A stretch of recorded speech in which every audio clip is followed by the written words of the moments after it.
The ceremony must be found after Humanism by Sylvia Wynter. Opening quotes.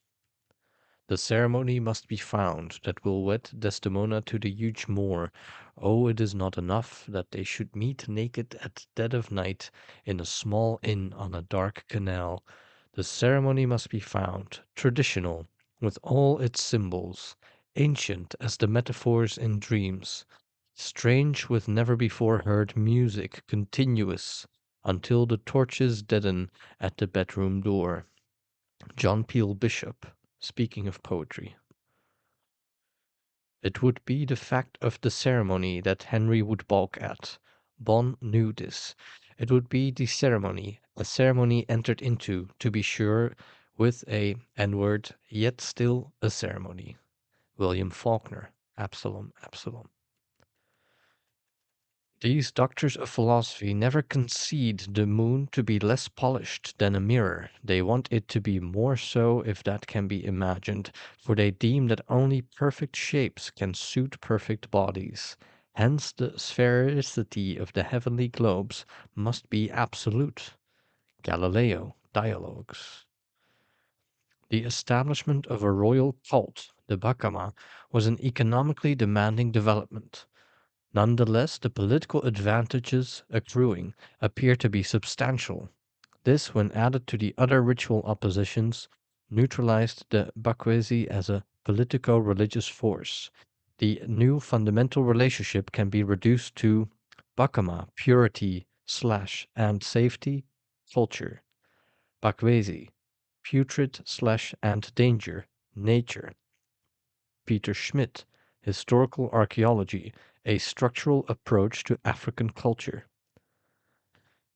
As a result of rallies, we got courses in Black literature and Black history, and a special Black advisor for Black students and the Black Cultural Center, a rotting whitewashed house on the nether edge of campus, reachable by way of a scramble up a muddy bank. And all those new courses did was exempt the departments from the unsettling necessity of altering existing ones. So they could go right on advertising a course in American fiction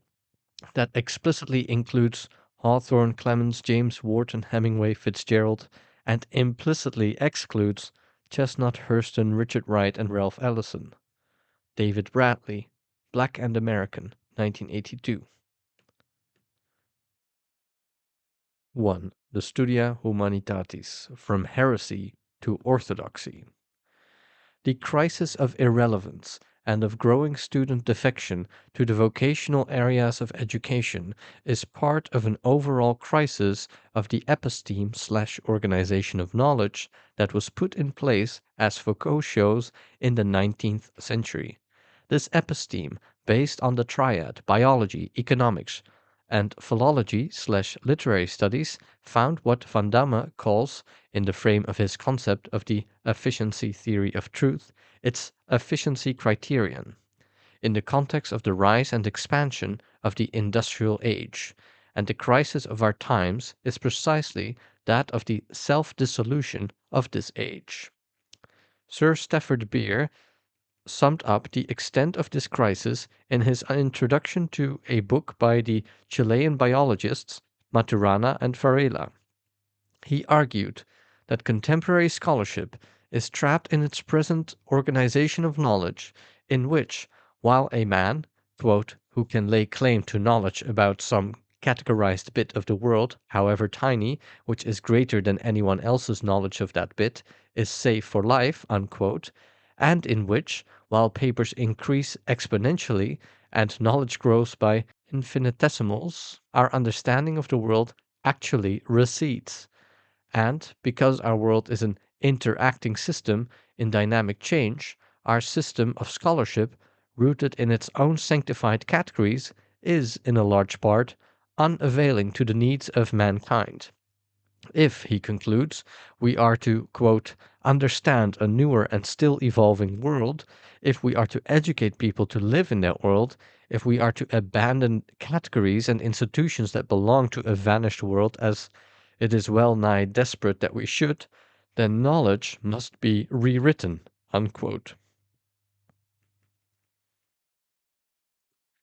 The main hypothesis of the argument is that it was such a rewriting of knowledge that constituted the founding heresy of the original Studia Humanitatis, seen in their broader sense as human knowledge of its socio-human world, the heresy that laid the foundation of our modern rational world, whose ordering discourses were no longer to be interwoven with the mythos and the theologos, habermas. The term heresy is used here in the context in which it is used by the Polish philosopher Kolakowski. He argues that all realms of culture, philosophy, as much as art and customs, exemplify a fundamental antagonism, whereby everything that is new grows out of the permanent need to question all existing absolutes, with every current of thought that tries to break away from, quote, existing finalities coming in turn to establish other ones of its own, unquote, so that though, quote, every rebellion is therefore metamorphosed into a conservative state, unquote, nevertheless, quote, each of these movements makes room for the next phase where its own absolutes will, in return, be the target of criticism, unquote. This movement can therefore be defined as a dynamic one, in which the jester's role in the pursuit of human knowledge alternates with the priest's role, transforming heresies into new orthodoxies, the contingent into modes of the absolute. Hans Blumenberg illustrates this dynamic, arguing that the movement of secularization that we know as the phenomenon of humanism, together with its teaching office, Heidegger, the Studia can only be understood in the context of the crisis of the late Middle Ages. That age was one of those epochs in human history that might be called a phase of objectification, a phase in which events and their functioning spin out of the control of human motivation and purpose. At all such times, a great counter-exertion is needed to bring these events back to serving the logic of human purposes rather than the reverse. Blumenberg points to the signs of this objectification, to the theological absolutism of late scholastic thought, with its positing of the maximal God as the Aristotelian final cause, Riedel and Casper, rather than the image of the caring Father, and therefore to the downgrading of human existence represented as almost the incidental byproduct of a God who created for the sake of his own glory. This was the hegemonic system of theology against which the discourse of humanism and the institutionalized system of lay learning came into being as a counter-exerting force, as the jester pulling the high seriousness and the self-justifying pathos, Bakhtin, 1981, of heresies staled into orthodox absolutes down to earth, Blumenberg, 1983. Blumenberg also makes a key comparison between the phase of objectification embodied in the theological absolutism of the late Middle Ages and the parallel phase of our own times, one dominated by the absolute of the technological rationality, which increasingly directed to the purposes of its own goal-seeking rather than by human purposes, determine events that are once more out of the control of human motivation. Blumenberg, 1983. While it is the absolutism of this technological rationality that is leaving the humanities naked in the marketplace, this rationality is itself only the culminating form or summa of the new ordinance, system of knowledge initiated by the Studia in the overall context of the secularization of the human subject, one whose mode of being would be no longer guaranteed by the higher system of the divinely sanctioned mythos and theologos. While this first secular form of the subject has been transhumed, Bloom 1982, into differing variants, from man defined as natural man, the generic possessor of reason, to man as defined since the 19th century as a natural being on the analogy of a living organism, Foucault 1973. It is this first form of the definition of the human being, its related rational worldview, Riedel and Casper 1984, and its ordering body of knowledge that is now in crisis. As a result, the rewriting of knowledge for which Stafford Beer calls, and towards which our own growing irrelevance compels us, must necessarily entail the un/writing of our present normative defining of the secular mode of the subject. Defining rather than definition, because the latter does not exist as a reality except by and through our collective system of behaviors, systems which are themselves oriented by the ordering modes of knowing or epistemes of each human system.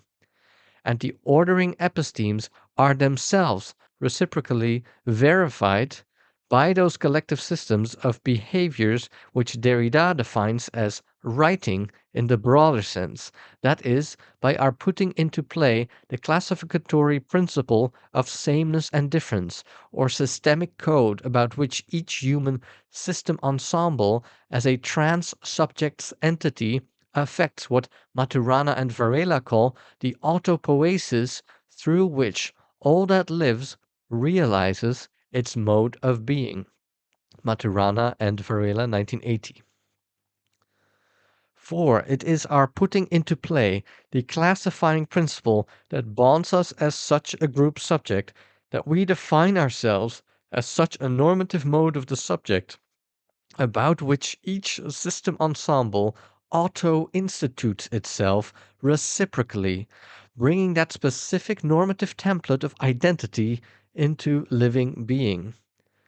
Because of the dynamic reciprocal interaction of our modes of being/knowing, the destructuring of the principle of sameness and difference, which ontologizes us as specific modes of the I/we, in our case, the I/we as natural beings, necessarily entails the destructuring also of the ratiomorphic apparatus or rational worldview through which the mode of the subject or template of human autospeciation,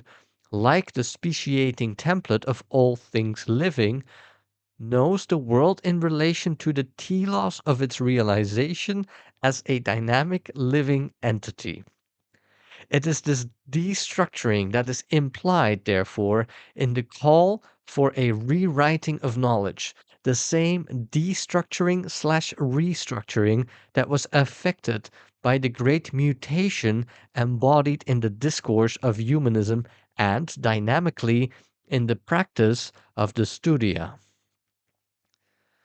For the jester's heresy of the studia, as indeed of the one to which we are now challenged, should be seen in the wider context of the evolution of the cognitive mechanisms of living organisms, of a process as old as life itself. Riedel and Casper, 1984, as well as in the context of a process unique to the human. That is, it should be understood within the context of the process of human evolutionary epistemology/modes of self-troping, in which the rupture with the higher system of the theologos, implicit in the practice of the studia, was a mutation at the level of the cognitive mechanisms through which each human group subject knows the world, as do biological organisms in relation to the securing of the conditions of the realization/actualization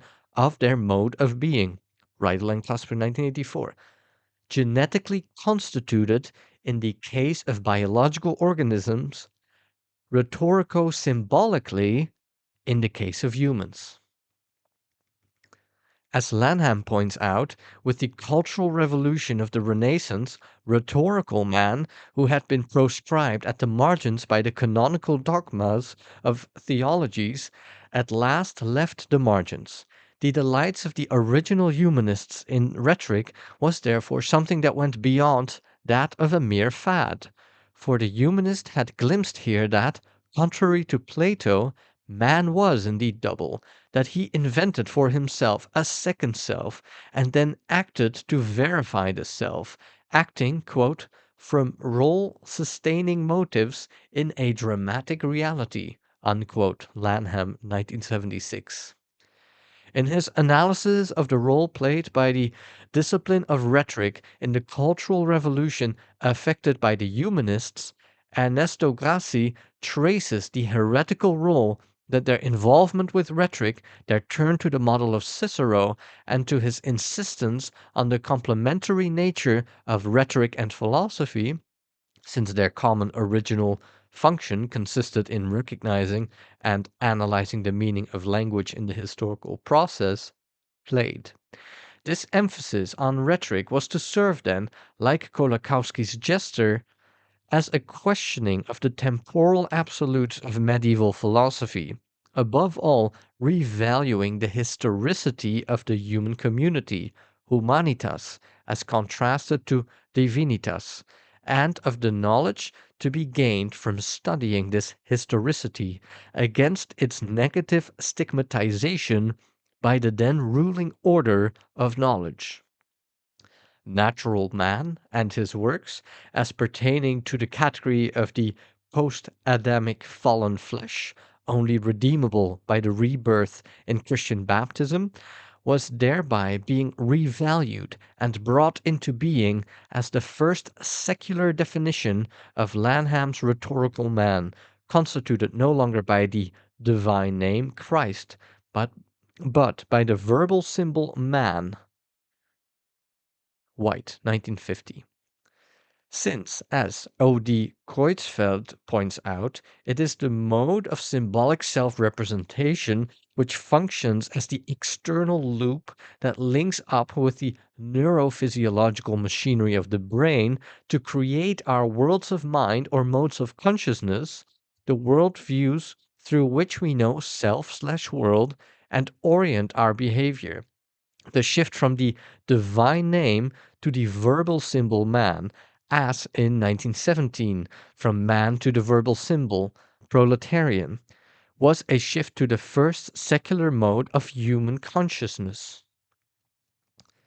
The self-imaged, self-troping self now came to function as the final/formal cause which determined behavior for the human, as the mode of genetic speciation had determined behaviors of other biological organisms. For the hominid into human, psychogeny replaced phylogeny as the determinant of its cognitive mechanisms of ratiomorphic apparatuses,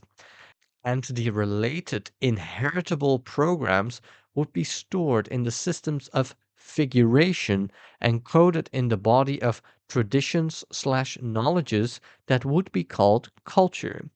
There was one central continuity, however, to which we have already referred, that the cognitive mechanisms of human groups respond to a law that is applicable to those of all biological organisms.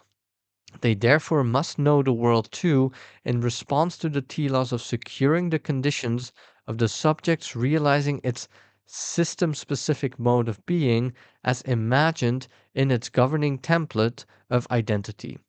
And this law applies whether one was an Iron Age Bahaya, now defined through the royal rather than the local Bakwesi template of identity, or Galileo's Aristotelian antagonists who insisted on the if/then linear abductive inference of the founding structural opposition, the perfection of the lunar systems, the degradation of the terrestrial, on which the Christian medieval template had been based,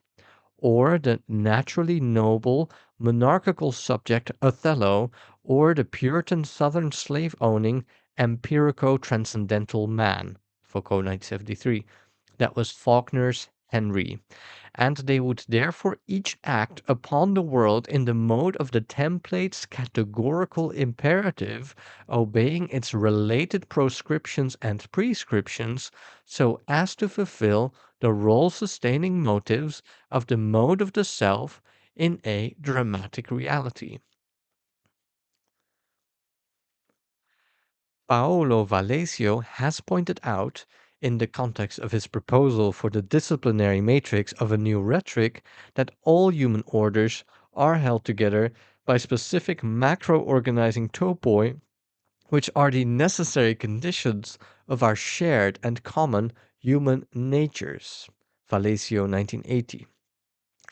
And since meaning pre-existed the utterance of the first word/speech, we must recognize the complex relation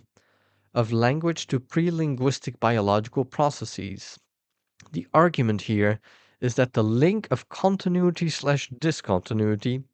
is the shift from genetic to rhetorical figurative systems of group bonding, with the latter carrying affective loadings from the former and the inheritable programs which determined cognition/behaviors being transferred to the governing system of figuration called religion. For it was this system of figuration which now took the place of the environment of its rewards/punishment sanction systems, replacing it with the sanction systems of the gods and then of the single god.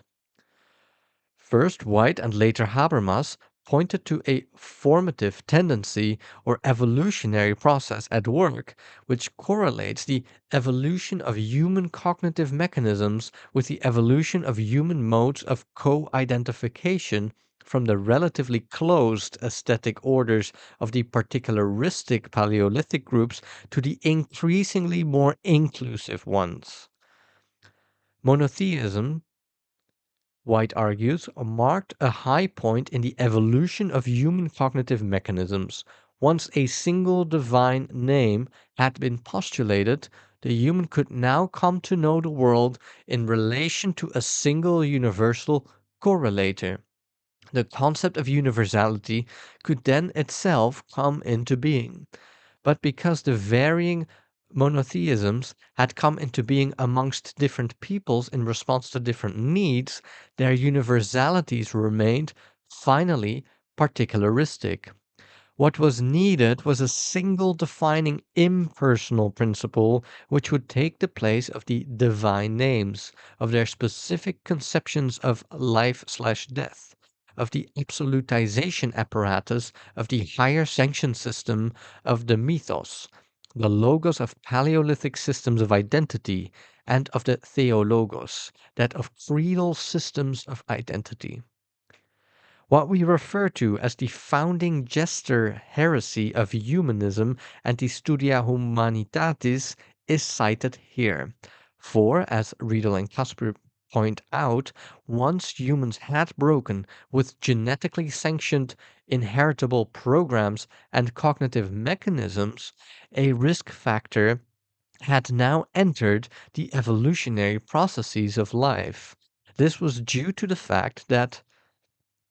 our conscious cognitive powers, because they were the most recent superstructures in a continuum of cognitive processes contemporaneous with the emergence of life, with human reason as a latecomer being the least refined and tested against the real world, the potential for self-deception and the dysfunctionality of human worldviews could spell disaster in the context of humans' increasing mastery over the environment. The sanctioned system of religion had, therefore, been isomorphic with the hominization process of the human itself. It enabled this new mode of being, the bearer of self-consciousness, to win its way from more closed to more open programs of co-identification and of cognition, handing down what it had won, as Gowlet notes, as a human cultural heritage in the long perspective of the processes, many terrible and idiotic, as Nietzsche notes, yet constituting that morality of mores by which the human made himself calculable of the human's collective self-making. Gowlet, 1984. The heresy of the Studia was, therefore, to lie in its break with the higher system of divinely sanctioned identity and with its absolutized worldviews or ratiomorphic apparatus, in its release of rhetorical man from the margins, orienting his behaviors by a new ordering secular logos, the natural logos of humanism, which took the place of the Christian theologos. A co-Christianity was made possible by the central figure/image of a new baptismal birth in which Christians were reborn in the Spirit, leaving behind the natural man of the flesh, itself degraded by the original sin, inherited by all mankind from Adam's fall. This bonding topos of the medieval Christian group subject was sanctioned by the "authoritative light of the suprasensory" Heidegger, 1977. So too was the inheritable program of stored prejudgments based on the interpretation of the Bible and on canonical dogma, as well as on the overall system of knowledge of Christian medieval society.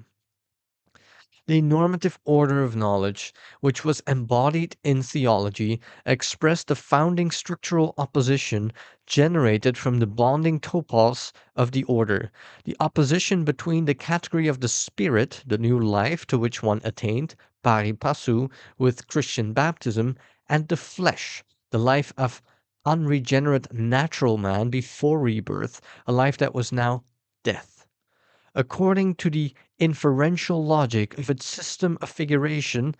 Bateson's abduction schema, Sperber's symbolic mode of knowledge, a mode largely expressed through the right hemispheric functioning of the brain, the spirit/flesh order of value was also expressed in a parallel order of value between theology as knowledge of things divine, celestial, of the category of the spirit, and lay knowledge, the knowledge carried by the laity, as knowledge of the category flesh, i.e., of the social human world, whose works were the works of natural, unregenerate man, knowledge then that was marginal, secondary, and partaking of the inferiority of all things terrestrial. For the Christian principle of spiritual sameness and fleshly difference, in the same way as traditional Neolithic orders had made use of what Levi Strauss calls the totemic operator of the stable system of differences of the animal species to at once conceptualize, Levi Strauss 1960, and absolutize the principle of sameness/difference encoded in their bonding topoi,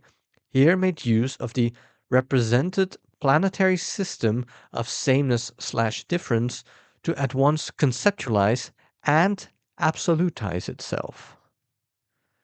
Verified in Christian Ptolemaic astronomy, this planetary grid as a represented physico-ontological difference of substance between the degraded fallen category of the earth, subject to the corruptibility of material generation, change and decay, as contrasted to the incorruptible perfect lunar world, expressed a divinely caused principle of Christian sameness, the realm of the perfection of the spirit, and of difference, that realm which marked the negation that was natural man, unregenerate. This structural opposition then came to function as the ordering principle of the status organizing processes of medieval societies. It determined the clergy/laity order of value, also expressed in the represented difference of substance between noble blood and non-noble, which underpinned the system of castes/orders of the feudal system, just as at the same time the Christian medieval template of identity, which had become fused and interwoven with the feudal mode of the subject, its aristocratic conception of life/death, psychogenetically determined the ratiomorphic apparatus of the order. Peter Winch points out that all human groups institute their social orders about specific conceptions of life/death, which take the place of their biological life, orienting their behavior. These conceptions in all human orders are encoded in founding structural oppositions defined by Uspensky et al. As the inclusion/exclusion of antithesis, by and through which alone human orders are enabled to define themselves into being, each type of culture having to create its corresponding type of chaos, which represents just as active a creation as that of the order itself. Uspensky et al., 1978.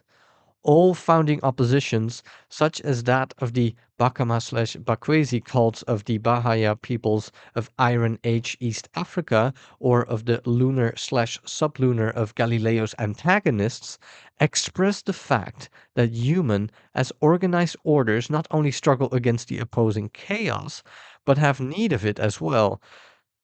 not only destroying, but also continually creating it. Uspensky et al., 1978. For it is the specific type of non-culture which enables its self-definition as that specific type of culture. Hence, the oppositions, seen from inside cultures as culture/nature, done/undone, raw/cooked, or as in our case, spirit/flesh, or civilized/primitive, are oppositions through which the order/chaos, entropy/ectropy, seen from a point of view external to the domain of the cultures, are enabled to function as the order informing systemic code or replicator unit. Dawkins, 1983. Others, like Hyde and White, have followed upon Levi-Strauss's analysis of these oppositions, which in all cases express the conception of life/death.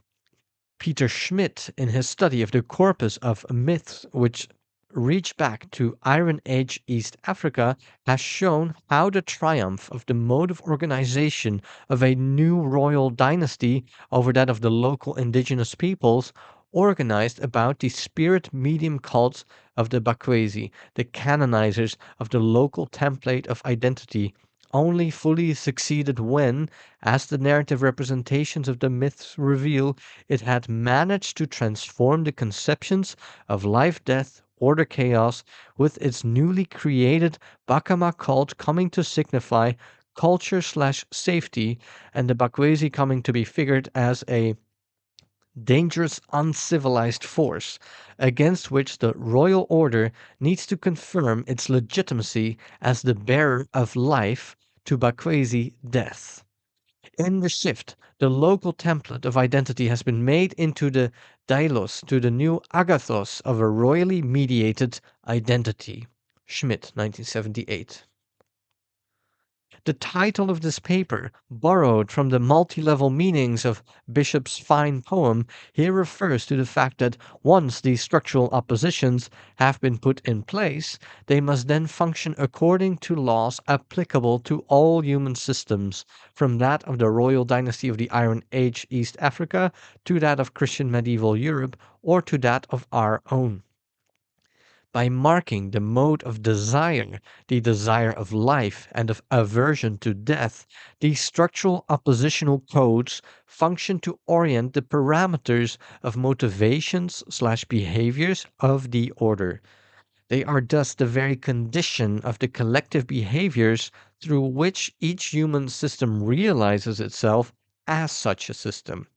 The basic law of their functioning must therefore be the interdiction of any ceremony which might yoke the antithetical signifiers and breach the dynamics of order/chaos, through which the order brings itself into living being. A dynamics which functions like the code of the presence/absence of the butyric acid of the tick, for example, to prescribe the seeking/avoiding behavior through which one realizes oneself as one or the other form of the self-troping rhetorical human. These ceremonies, therefore, cannot be found for the doctors of philosophy to wed the earth to the moon, for Othello to remain wedded to Desdemona, for Bond to marry a N-word, since the group subjects to which they belong are bonded by a system of meaning or semantic charter, Miranda 1980, which determines the meaning of their meaning on the basis of these oppositions, Derrida 1976. For it is these behavior-orienting oppositions which, through the mediation of their connotative system of good/evil, induce stable and shared desiring/aversive endogenous wave shapes in the brain, Thatcher and John 1977, and constitute the morphogenetic fantasy or mode of the cultural imagination through which the group subjects are led to imagine themselves as such a group subject, one which, internally mediated by the structural oppositions and their related imagery/figuration system, is defined by the fact that its members participate in the same mode of mimetic desire, Girard 1965, and of aversion, Fanon 1964. The order/chaos figuration of a physico-ontological principle of sameness and difference was the axiom about which the mode of cultural imagination, the status organizing process, the aesthetic and the conceptual ordering rational world view of Christian medieval world was founded and represented as divinely caused/ordered. The lay knowledge of natural man of the human historical world belonged to the category of chaos, which defined the order as such an order. The heresy of the discourse of humanism and of the studia lay in their deconstruction of this principle or systemic code by the studia's very coming into being as an alternative system of learning whose referential authority was no longer that of Christian theology. The heresy was not anti-Christian, as Christeller points out. Many, like Erasmus, only wanted to get back to a reading of the original text, uncontaminated by some of the later interpretations, back to the simple piety of the early father, and to the original Greek texts believed to be able to elucidate pristine meanings.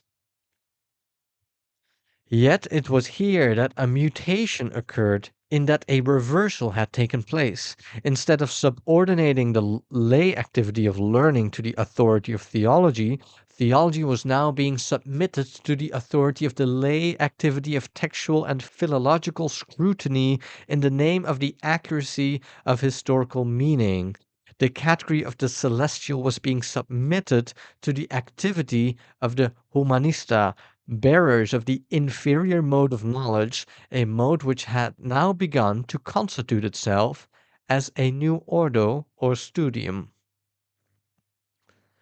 Even more, a new higher sanctioned system, one based on the self-correcting processes of human knowledge, was here being proposed and put in place in the context of a normative knowledge whose axiom, as Waterston points out, had been that God had ordered the world according to certain principles, and the role of fallen man was merely to decipher these principles and abide by them, but not seek to question and have knowledge of things celestial which, unaided, his corrupted human knowledge could not encompass. Indeed, according to this axiom, fallen man could not hope to know the laws by which God had ordered his creation. Neither could the works of man as a creature of the degraded earth be of efficacy to the true telos of the Christian. That of the original humanists lay in their use of the back to Rome/Greece movement in order to revindicate this natural man, using the auctoritas of their non-Christian legacy of the Greco-Roman tradition of thought and literature to project an alternative mode of life and being. And the revindication of the mode of learning of fallen natural man, of his works, was affected by a counter-system of figuration in which, through the great writings of the ancients, one underwent a new counterbirth, a renaissance, in which one now became not Christian, but more humane/rational, shifting in the central refiguring the conception of order/chaos, bringing in the first form of a secular imaging of life/death. The return to the ancients model, the founding basis of the Studia, even their borrowing of the term Studia Humanitatis from the Romans, who had used it with the same valorizing intention, was, at the level of figuration, a return which, so to speak, gave to the secularizing European man his scriptures and patristic literatures as a counter-exertion which enabled the projection of maximal man over against that of the maximal God. Here the very implementing of a lay system of knowledge, the knowledge of natural man, and of his arts of rhetoric, philosophy, profane literature as a valorizing activity in its own right, constituted, before Copernicus, a breach of the physico-ontological principle of sameness/difference. It was also a breach with the principle of divine causality which this latter principle had encoded, and by this a rupture with all other human cognitive mechanisms hitherto sanctioned by the authoritative light of the suprasensory. The word humanista, coined on the model of legista, since the study of law based on the revised Justinian codes had been the first order of knowledge to begin to claim autonomy from the referential authority of theology, was therefore itself the expression of this heretical violation of the earlier order of value, in which knowledge of the works of natural unregenerate man was relatively the chaos to the true knowledge or the knowledge of the divine. The rewriting of knowledge of the Studia was therefore a counter-writing to the order of knowledge of the clergy, the new knowledge in whose context a new template of identity, that of natural man, was being brought into existence in the new narrative representations of Renaissance Europe. In whatever forms, whether humanist or Platonic, the common thrust was directed towards the valorization of the new emerging sense of self, of that which defined itself no longer as spirit, but as natural reason carefully cultivated. Hence the motive of the dignity of man as a counter to the motive of fallen man, and the valorization by the original humanists of the practice of rhetorics and of their worship of style, the style by which the new secular mode was writing itself into being. Lanham, 1976. Walter Ullmann links the origins of humanism and of the Studia to the political humanism of the Middle Ages, which accompanied the rise of a new socio-historical force, that of the new men of the city-states, in the context of the beginning urban commercial revolution. These new men, having no legitimate place in the feudal Christian order of things, wanting to be citizens with political rights, struggled for a revaluation of natural man in political terms. Neither nobly born nor peasant, these free men without a lord came to define themselves by the verbal symbol man in opposition to noble, universalizing it in opposition to Christian as the first non-religious definition of the human that was ostensibly universally applicable. Since the Christian word was interwoven with the feudal category structure or representational system, their valorization of natural man logically moved outside the Christian schema, both in political and commercial terms, as the new socially mobile and rapidly enriching new men also began to detach allegiance in key aspects of their lives from the ordering religio-Christian schema. Ullmann, 1977. In other words, there was a conjuncture in which an overall challenge was being mounted to the founding structural opposition of the order, absolutized by the instituting analogy, Bateson, 1979, of a divinely determined physico-ontological principle of difference, a difference in substance between the degraded matter of the earth and the crystalline perfection of the lunar and supralunar realms. Here one might speak of the figurative impact of the Studia, its counter-figurative schema of a rebirth of man through profane works, one that spoke of a new kind of freedom, that of human reason, and of its power to gain knowledge of all things, including things celestial. As Hübner points out, the epistemological break of Copernicus can only be understood in this wider emancipatory context of the new ordering discourse of humanism, which, quotes, aims at bringing man closer to God, unquote, thus at once contradicting, quote, Ptolemaic astronomy, for which the earth is coincidental with the place of a status corruptions, unquote, contradicting then an, quote, astronomy tied to the theology of its times, unquote. That Copernicus was himself a bearer of this new discourse and its telos can be seen in the fact that when faced with having to eliminate a contradiction that between, quote, the humanism of his time and the existing astronomy, unquote, he sought to resolve the contradiction in a way favorable to humanism, even if he had to do this with difficulty, with new problems arising from his resolution. As Hans Jonas has pointed out, the really revolutionary movement of the Copernican break was his revelation that nature offered no empirical support for the represented physical ontological principle of difference. That, in fact, as Galileo's telescope was to verify and Newton's equally applicable laws to confirm, the earth was a star and the stars were earths. Humanism and the Studia's projection of natural man with his natural logos was, therefore,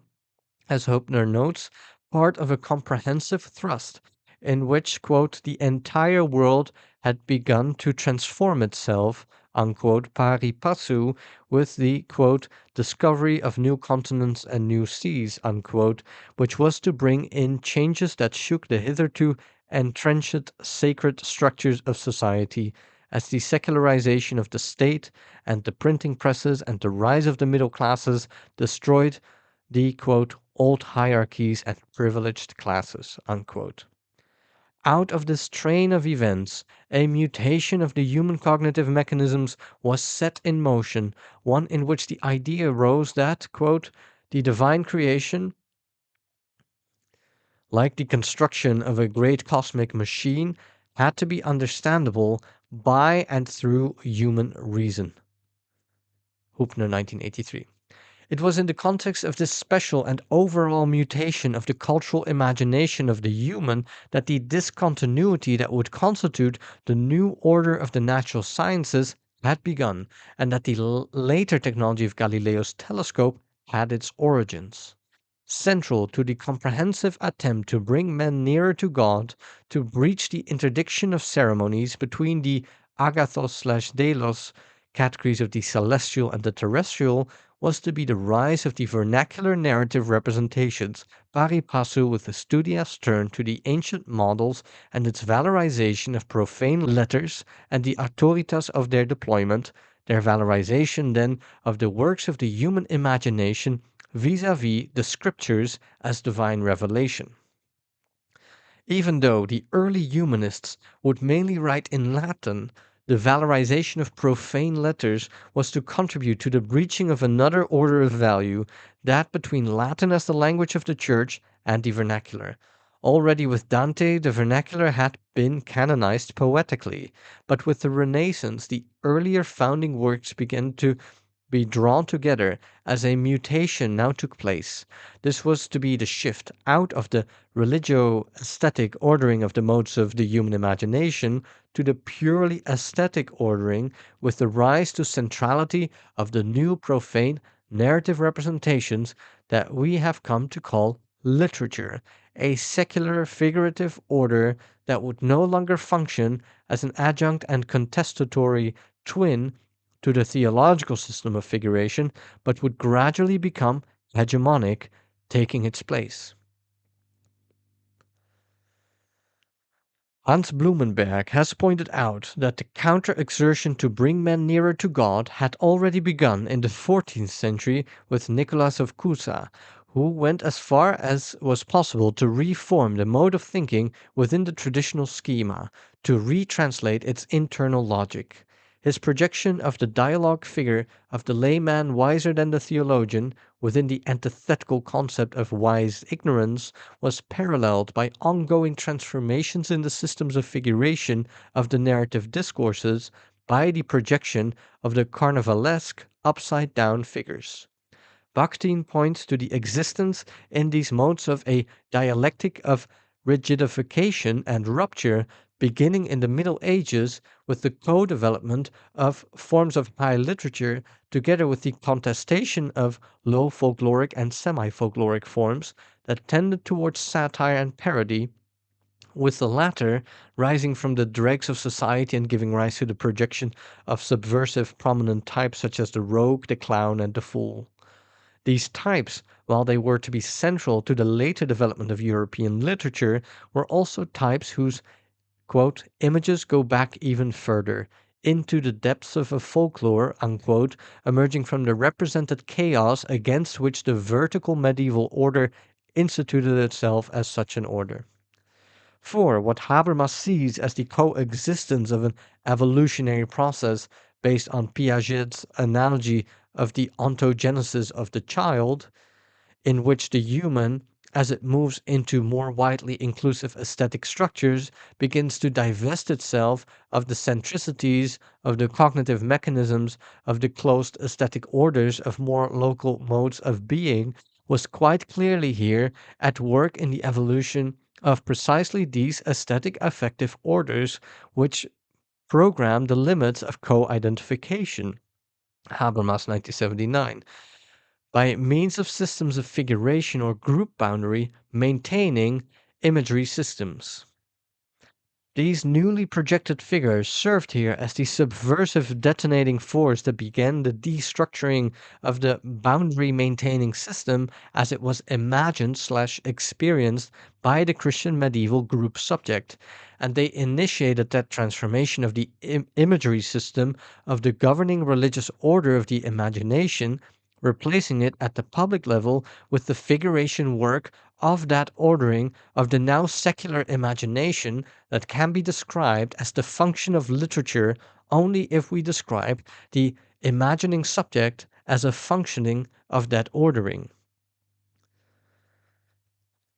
The psychoaesthetic structures that sustained the increasingly ossified Christian feudal order of things was the target of these parodic antitypes erupting from the chaos of the margins with their ludic weapon of laughter. Their form of the gesture heresy lay, Bakhtin argues, in the new right that they claim to be the other in the feudal world and not make common cause with any single one of the existing categories, since none of these categories suits them.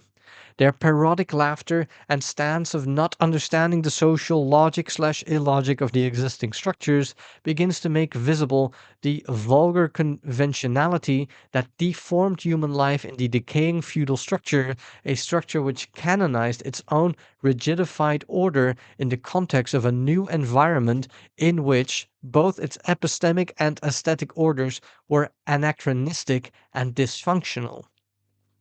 The resulting falsehood and duplicity of the governing mode of the cultural imagination led to a situation in which real life, denied creative imaginative directives, became,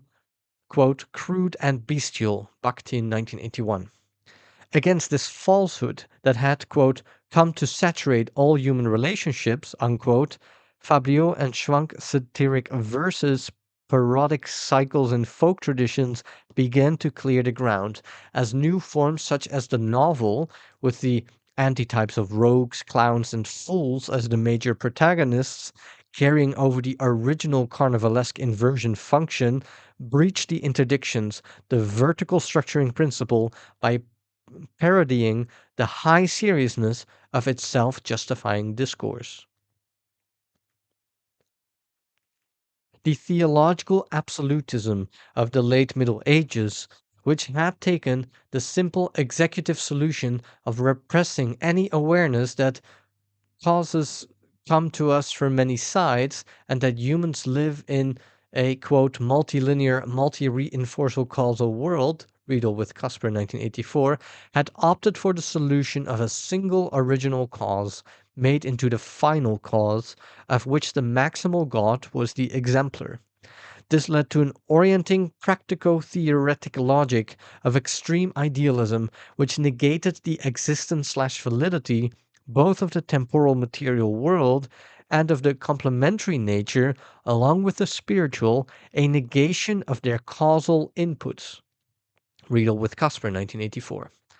Over against the overvalue of this representation, Ricoeur 1979, the projection of the figures of clown, rogue, fool now paved the way for an inversion, for the novel's appropriation of that spatio-temporal world, the world of natural man, the world in which, consequent with this mutation in the figuration of self and world, as Hübner writes, quote, America was being discovered, a sea route to India opened up, new fields of the natural sciences and mathematics were being established, and the way was being prepared for an utterly new way of seeing. Unquote. It was to be an utterly new way of feeling, of imagining self and world, and a mode of imagination that would no longer find its referential figurative auctoritas in the great religious schemas and symbols, but rather in a new referential figurative auctoritas, that of the fictional poetic/dramatic schemas of the phenomenon we call literature. Literature in its new role/ordering function and the studia were, therefore, to be twin forms of each other, forms through whose internal mediation the human, who had hitherto imagined its mode of being through mythic/theological figurative schemas, would now come to imagine itself, and to act upon the world in the mode of that imagination, through the great poetic schemas which refigured and configured the first form of the secularly chartered human being, the world of its order of things. For it is not, as Marx thought, the earthly family that holds the secret of the projection of the Holy Family. It is, rather, the reverse. The cap and bells of Bakhtin's parodic figures was to transform the modes of projection/figuration of self/group self, and therefore of the mode of the not the self, the entropic chaos, to the order of the dominant model of being. They were, then, to refigure the aesthetic order, expanding the limits of the boundary-maintaining system of the we, and its new spatial extra-cultural space. Uspensky et al., 1978. In this they were performing an aesthetic function analogous to that of the original humanists who, in turning to the auctoritas of their pagan legacy to legitimate the heresy of the study of profane letters, which no longer found its sanction system in theology, but rather in what the Spanish humanist Sepulveda called the purely literary, were to transform the mode of functioning of human cognitive mechanism. Our aesthetemes, to coin a phrase, and our epistemes. Once the authoritative light of the suprasensory had been displaced, something, as Heidegger points out, had to take the empty place of its vanished authority. Here the authority of reason, the reason coded by the natural logos of humanism, based on the explanatory principle of a natural causality, verified by the truth of empirical reality, moved into the place of the vanished authority, and the configured macro concept of natural causality now took the place of divine causality as the original cause, the extra-human source of the new principle of sameness and difference, expressed in a new structural opposition, that of reason and its lack state. A central rhetorical strategy, analyzed by Valesio in another context as that of the topos of iconicity, a topos which is able to yoke a member of a class with the class of classes to configure the part of the whole, now projected the image of the new man as the image of man in general. It also projected the ratiomorphic apparatus or mode of reason which functioned to orient the autopoiesis of this new mode of human being as isomorphic with reason in general, with the reason of nature herself. Nature as, quote, life bursting forth with existence, Valesio, 1980. It was a reason ostensibly attached to the figures of the mercantile upper bourgeoisie and newly landed gentry. In fact, it was the mode of reason of the template of identity of natural man, the first self-representation of the secular human, one which would absolutize itself no longer through the auctoritas of the gods, but through that of a monologos/reason, which stigmatized any alternative mode of the logos/reason as the lack state of its reason and therefore of reason in general. A shift now took place. Since physical nature, knowledge of which had been freed from serving a verifying function in the order/chaos dynamics of the system ensemble, another mode of nature, a human nature, would now be installed in its place. The representation of a naturally ordered distribution of degrees of reason between different human groups enables what might be called a homo-ontological principle of sameness/difference, figured as a by/nature difference of superiority/inferiority between groups, and could now function tautologically as the verifying proof of an infrasensorially ontologized, naturally caused status organizing principle, a principle based on differential endowment of reason rather than of noble blood, and verified dynamically in the empirical reality of the order. The figuration of this reason, as reason in general, was now affected by a series of great internments, Foucault 1971. First, that of the New World peoples in encomienda systems. Here began that reenactment of Ptolemaic astronomy which Foucault analyzes in his book dealing with the internment of the mad in 17th century France, that of a new order of discourse whose function was now to encode the homo-ontological principle of sameness/difference and the basic structural opposition of order/chaos. For if, as Foucault argues, a society's self-imaging or identity rests, as Said explains further, upon its detachment from what was not itself, the rational discourse of every order must function lawfully in response to the governing system of figuration generated from the structural opposition of the imaging of self and other, to domesticate the representations of the other, whose mode of difference alone enables the mode of sameness, expressed in the bonding topos of the order, to be imagined/experienced as a mode of conspecific sameness. In other words, the representation of the other must function in a rule-governed manner to domesticate its figuration work to the exigencies of the ordering made of discourse which charters the mode of the self/group self. Hence the humanist Giné de Sepulveda was the first to reenact in humanist rather than in theological terms the function of Ptolemaic astronomy and to fit the representation of the New World peoples to the exigencies of a discourse whose function was to legitimate their interment on the basis of a projected by/nature difference which had ordained that they should be natural slaves. His "proofs" of this were taken from the empirical reality of the cultural differences of two vastly different modes of life, a difference which he defined as a hierarchy, coding his symbolic mode of logic in a series of rhetorical antitheses. The New World peoples were homunculi, little men, when compared to the man, the magnanimous Spaniards, as women to men/children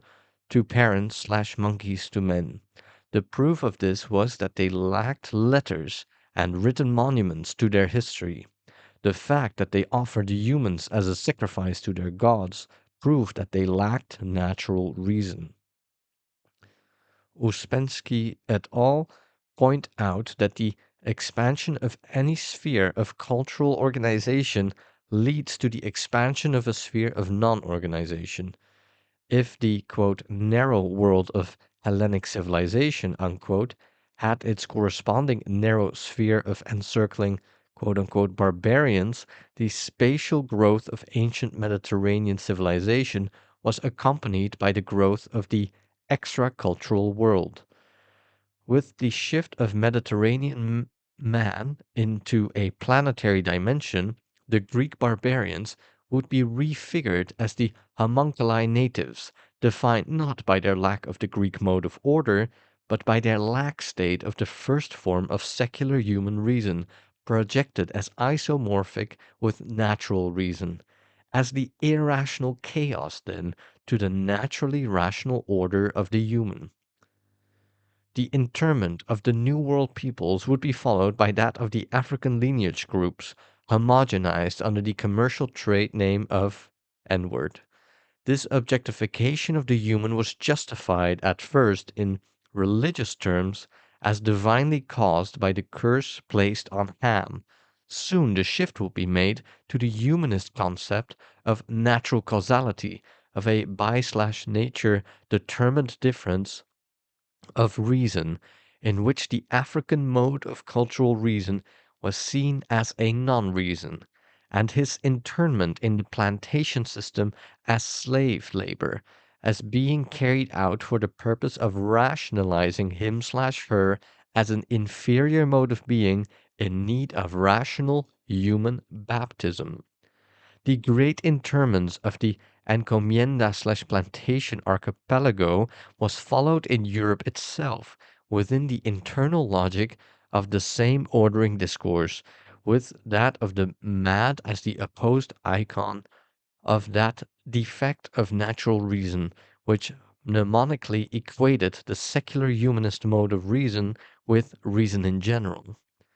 Interned with the mad were also the jobless and the poor, the three categories, the homunculi native N-word, the mad, the poor, and the jobless, functioned to express what might be called a rational ontological principle of sameness and difference, to express and empirically verify the rhetorical macro figure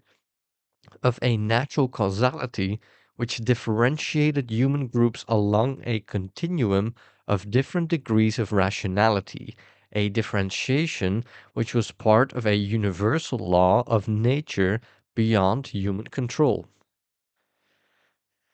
Natural reason and the degrees of its possession, and this was verified by one's position in the social structure, functioned, therefore, as noble blood had done, as the criterion for the status stratigraphy of the order. In this order of figuration, the N-word, although equated with the missing link between man and ape, was made in the Linnaean system the negative order on the basis of his lack of reason. While his lack of reason excluded him from governing himself as the European could, he was nevertheless incorporated into the same table of being, the schema of the structural opposition between reason/lack of reason and of the discourses generated from its related classical episteme. A mutation would occur, however, with the transumption of the principle of sameness/difference to a new bio-ontological form. In this new form that would underlie the expansion of the industrial age, the figure of chaos would no longer function as the icon of a defect of natural reason, since with the rise of purely middle-class culture, the defect or lack state of the fullness of being was now to be that of the lack of a mode of human being, the Indo-European, now made isomorphic with being human itself. As Massey shows in his book on the Nazi Holocaust and on the enabling discourses that made the Holocaust possible, the figure of the Semite and the N word, now in the context of the shift, functioned as the chaos to the new norm of the human, as the negative antitypes of the aesthetic criteria of the Greeks, whose classical sculpture was now made isomorphic, phylogenetically speaking, with being human, and an entire range of the heroes/heroines based on the equation made by the pseudoscience of phrenology between the ideal external physiognomy and moral innocence and moral evil, from Ivanhoe to Star Wars, was now being put in place. In the overall range of this bioaesthetic system affiguration, the N-word/Semite's physiognomy would now come to be experienced as equated with moral evil, Moose 1978, and therefore lynchable, exterminable. For with the rise and expansion of the industrial age and the rise to hegemony of the groups who spearheaded the Industrial Revolution, a transumption of humanism's natural man took place. The new template of identity was based on the imagining of the self/group self on the analogy of a living organism. As the state became a service function of the new regulatory activity of the economic life, the expression of the conception of life/death on the analogy of a biological organism, impelled by the reflex impulse of hunger and of self-preservation, the former reasons of state political logos now gave way to a new reasons of the organic community logos, whose structural oppositions governed the organization of knowledge in the new episteme or ratiomorphic apparatus. It was a logos in which the Indo-European mode of human being was canonized through the discourse of philologists and literary scholars, such as Schlegel and his pupil Lassen, as the expression of the most perfect organic realization of that biogenetic élan vital that was the superior/will being of its peoples. This was incarnated in the great Aryan/Sanskrit language family that was as unique to their being as was the epic literature which distinguished itself and them from the more rootless, egoistic, non-epic owning Semite other. At this level of otherness, the N-word was not even considered, since he was not imagined even to have languages worth studying, nor to partake in culture. So total was his mode of the other N-word, chaos.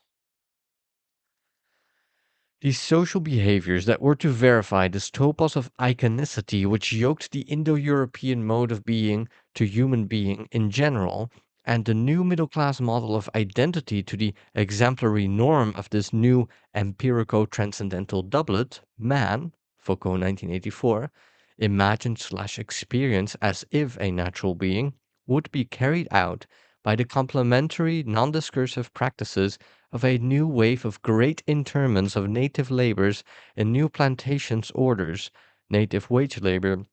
and by the massacres of the colonial era, leading logically to their summa in the Auschwitz/Belsen and in the Gulag/Cambodia archipelagos.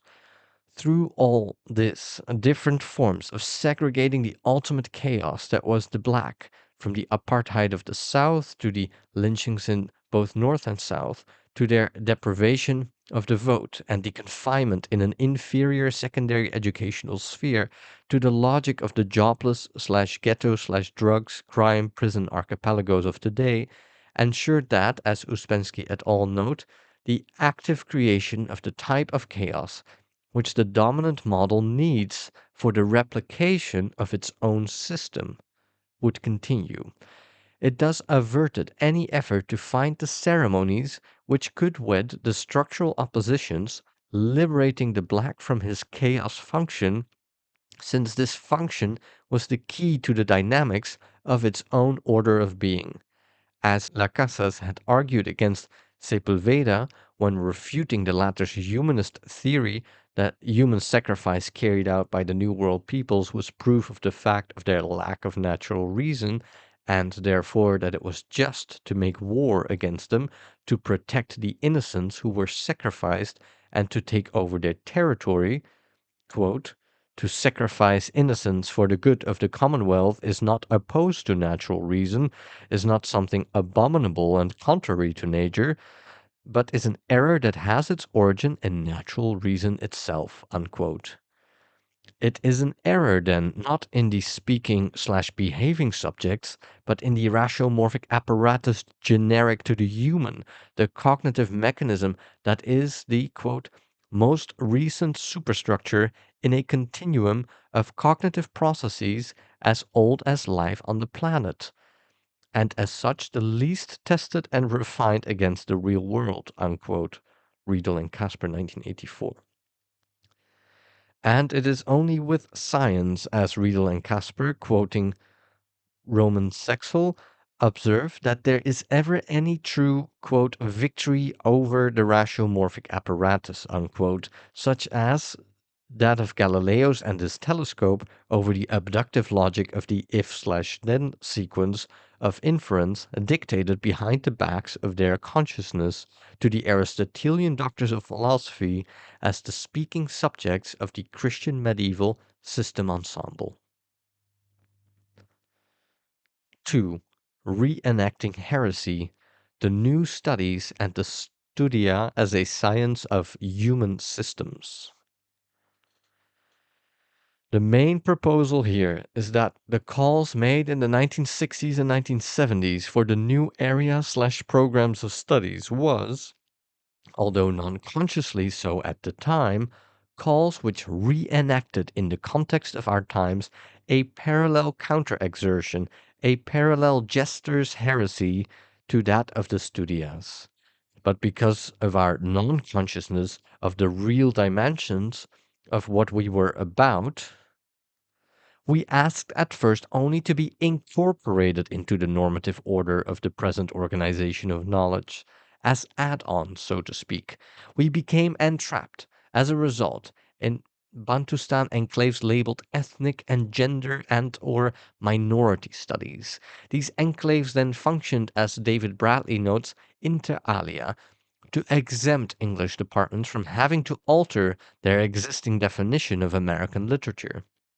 Even more, these enclaves function to exempt the callers for the new studies from taking cognizance of the anomaly that confronted us with respect to a definition of American literature which law-likely functioned to exclude not only blacks, but all the other groups whose, quote, diverse modalities of protest, Détienne, 1979, in the 1960s and 70s had fueled the call for new studies.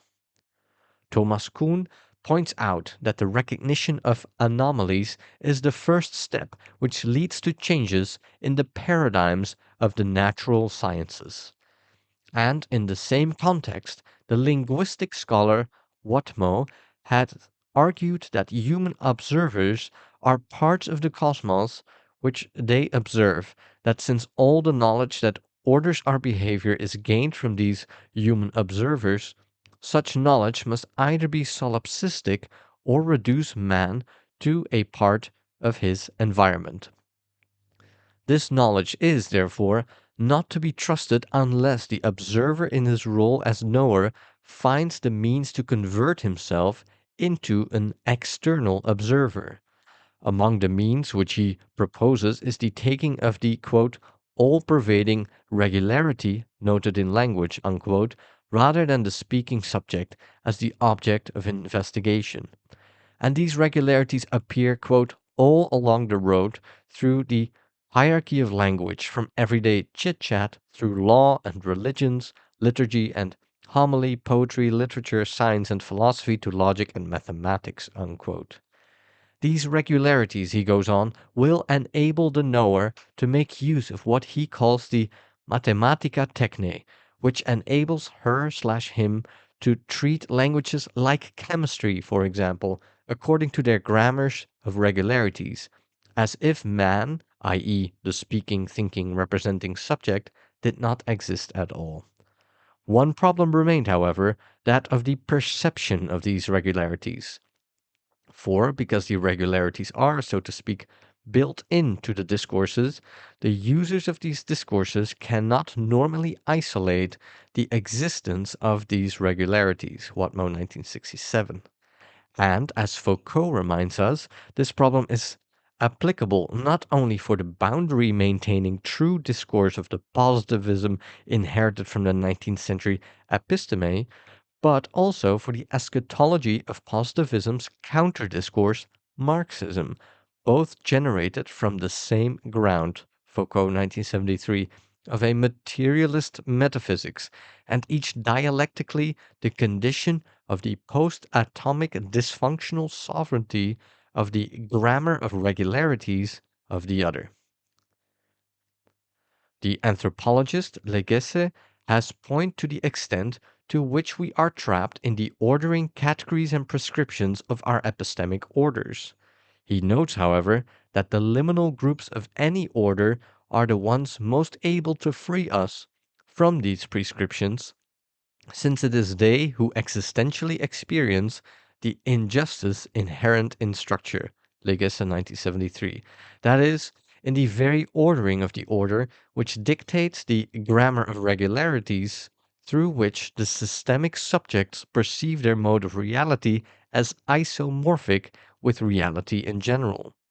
The normative categories of any order, for example the aristocratic category of European feudalism, are normative precisely because the structure of their lived experience is isomorphic with the representation that the order gives itself of itself. The liminal categories, like those of the bourgeoisie and the feudal order of things, on the other hand, experience a structural contradiction between their lived experience and the grammar of representations which generate the mode of reality by prescribing the parameters of collective behaviors that dynamically bring that reality into being. The liminal frame of reference, therefore, unlike the normative, can provide what Uspensky et al. Call the outer view, from which perspective the grammars of regularities of boundary and structure maintaining discourses are perceivable, and Watmouth's external observer's position is made possible.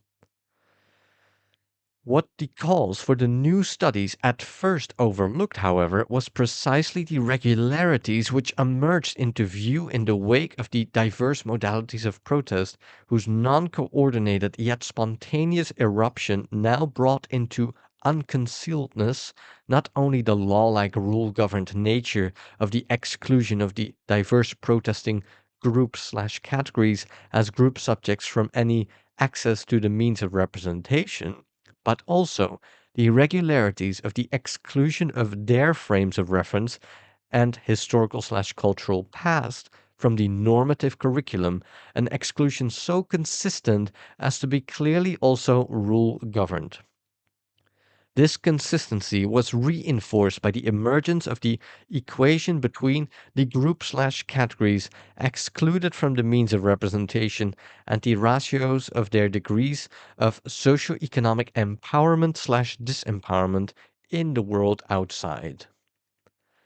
The dynamic presence of rule-governed correlations which determined rules of in/exclusion was, however, only perceivable by the non-orchestrated calls for new studies, calls like the diverse modalities of protest in the Greek city-states analyzed by Détienne, which, by bridging parallel dietary and other rules, not only called the ontology of the religio-political order of the city-state into question, but made perceivable through what they protested against, the founding order/chaos, oppositional categories which underpinned the boundary/structure maintaining dynamics of the polis. Détienne, 1979. These regularities pointed to a fundamental question which, at the time, remained unasked. It had to do with the anomalous implication that they were determined by the rules which transcended the conscious intention of the academics who enacted the decision-making processes as to what to in/exclude, just as the rules of inference of Galileo's doctors of philosophy were dictated by the ratiomorphic apparatus or rational worldview based on the a priori of an order of value between the imperfect terrestrial and the crystalline perfection of the lunar realm, the order/chaos opposition of the autopoetic dynamics of the Christian medieval system ensemble. What, in this case, then, determined the rules which determined the decision making processes by which individual scholars, working with integrity and according to the criteria of objective standards, in/excluded? What determined what should and should not be defined as American fiction and the mode of measure of the objective standards of individual scholars? The question was not to be asked, however, until the after side of the experience of dissolution which the scholars all underwent and which David Bradley traces in his article, Black and American, in 1982. For it was to be a recognition made by us all on the other side of that experience of the existence of objective limits to the incorporation of blacks into the normative order of being/knowing of the present order that would lead to our further recognition of the need for an epistemological break. Bradley was one of a group of blacks for whom affirmative action, by countering the inbuilt distribution bias of the dynamics of the order, had worked. The interference of affirmative action with the normative functioning of the order with respect to the distribution at the group category level of unequal ratios of access to educational empowerment had enabled Bradley, together with a group of young blacks like himself, to breach the rule-governed nature of the proscription which confined blacks as a group to a secondary educational orbit relative to their white peers as a group. Bradley, at the time, observing his father's great joy, had determined to do everything to prove his father's and his own private hope true. His father's hope was that at long last blacks were to be allowed to break out of the secondary orbit to which their lives and dreams had been confined, and if this hope would not be realized in time for his own life to be graced by the change, it would in time at least be realized for his sons. Bradley's own hope had been that once blacks were included in vast numbers in the highest levels of higher education and had worked hard and proved themselves, they would be so numerous, so no longer the token exception, that they would eventually have to be distinguished by criteria other than by the uniform of skin. However, he experienced on the campus both the overt and covert forms of anathematization which met the breaching of the interdiction that the black presence as a group implied, since what Hofstadter calls the category structure of the representational system America is based on the dynamics of the contradiction between individual equality and group hierarchy. These experiences slowly stripped away the illusion of any fundamental change in the ordering of group relations. The shouts of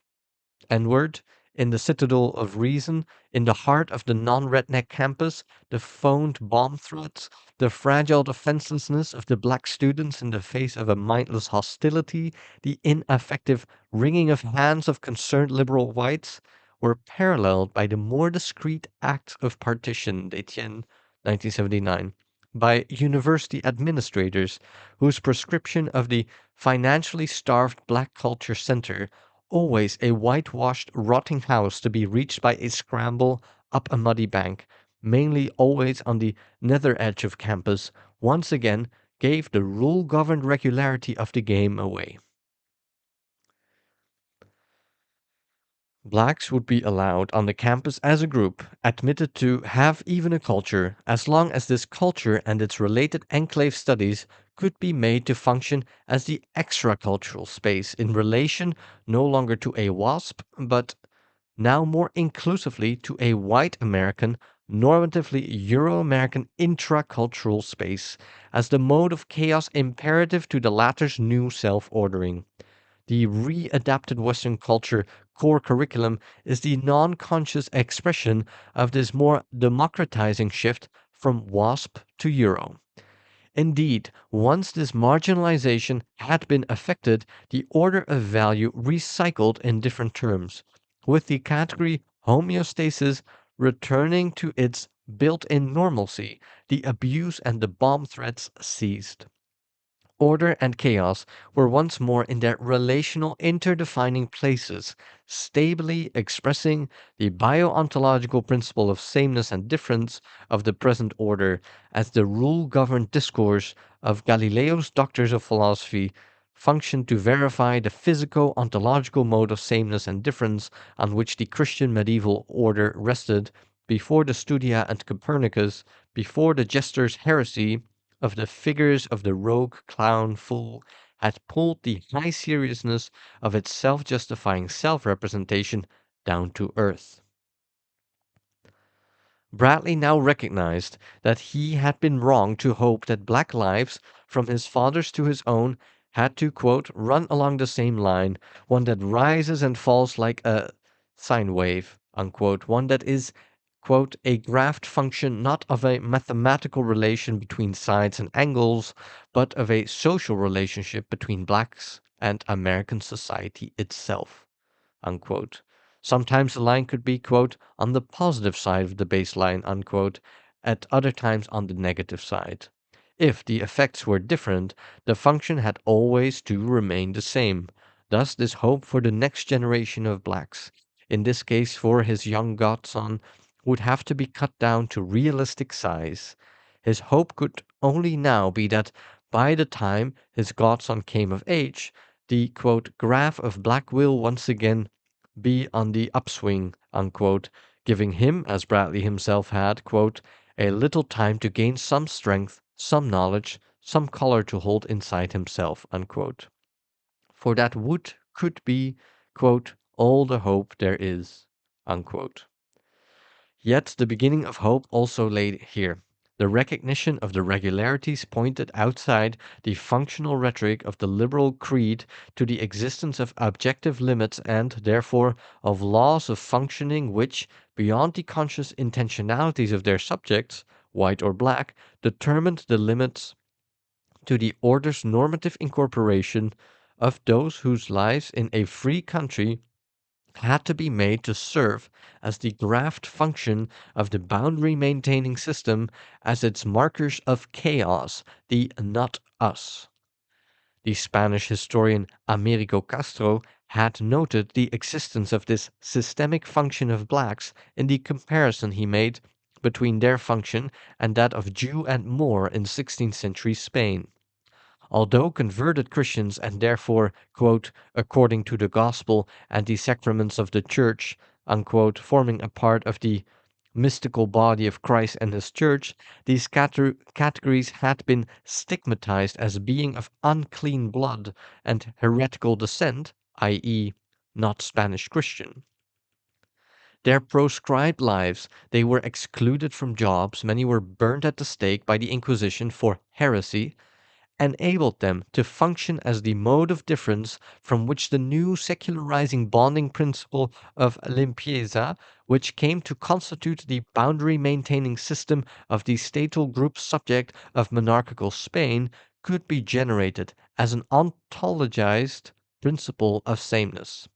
Here Amerigo Castro pointed to the regularity of the parallel by which the subordination of the lives of the category bearers of difference to their grasped function is repeated in the lives of present-day American blacks, who are today reenacting and, quote, living a drama similar to that of the Spanish Moriscos and Jews, unquote, even though according to the Constitution they form part of the American we. Amerigo Castro, 1977, or a group subject. Only with their complete strategic marginalization did the by now Bantustanized enclave studies begin to rethink their function, to grasp a connection with that of the liminal outsider jester's role of the original studia, a role to which they were heir. This became clear as they began to take as their parallel objects of inquiry the representations which had been made of their groups by the order of discourse of mainstream scholarships, as they began to find that these representations too functioned according to across the board objective rules. What was here revealed when taken all together were the regularities of the figuring of an other, excluded series, which the discourse functioning to constitute them as a human species totemic operator, which paralleled that of the animal species totemic operator of traditional Neolithic societies, as well as the planetary grid of the Christian medieval order. This discourse, then, operated to serve the same extra-cognitive function of Ptolemaic astronomy in the Middle Ages. It reenacted the celestial terrestrial physico ontological principle of difference in new terms, this time in terms of a bio-ontological principle of sameness difference, expressed not in the spirit/flesh order of value of the Christian medieval order, but in the rational/irrational mode of order/chaos of our own. Whatever the group, women, natives, N-word, whatever the category, the Orient, Africa, the tropics, the ordering principle of the discourse was the same, the figuration of an ontological order of value between the groups who were markers of rationality and those who were the markers of its lack state,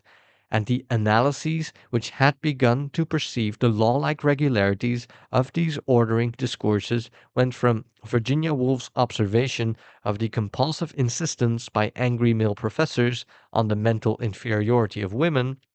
through Carter Woodson's diagnosis, 1935, of the law-like manner in which the curriculum in American schools distorted history so as to represent the whites as everything and the blacks as nothing, to Aimé Césaire's discourse on colonialism, which again diagnosed the regularities with which the colonizers rewrote the past to show themselves as having done everything and the colonized nothing, and more recently Abdel Malek/Edward Said's dissection of the phenomenon of Orientalism.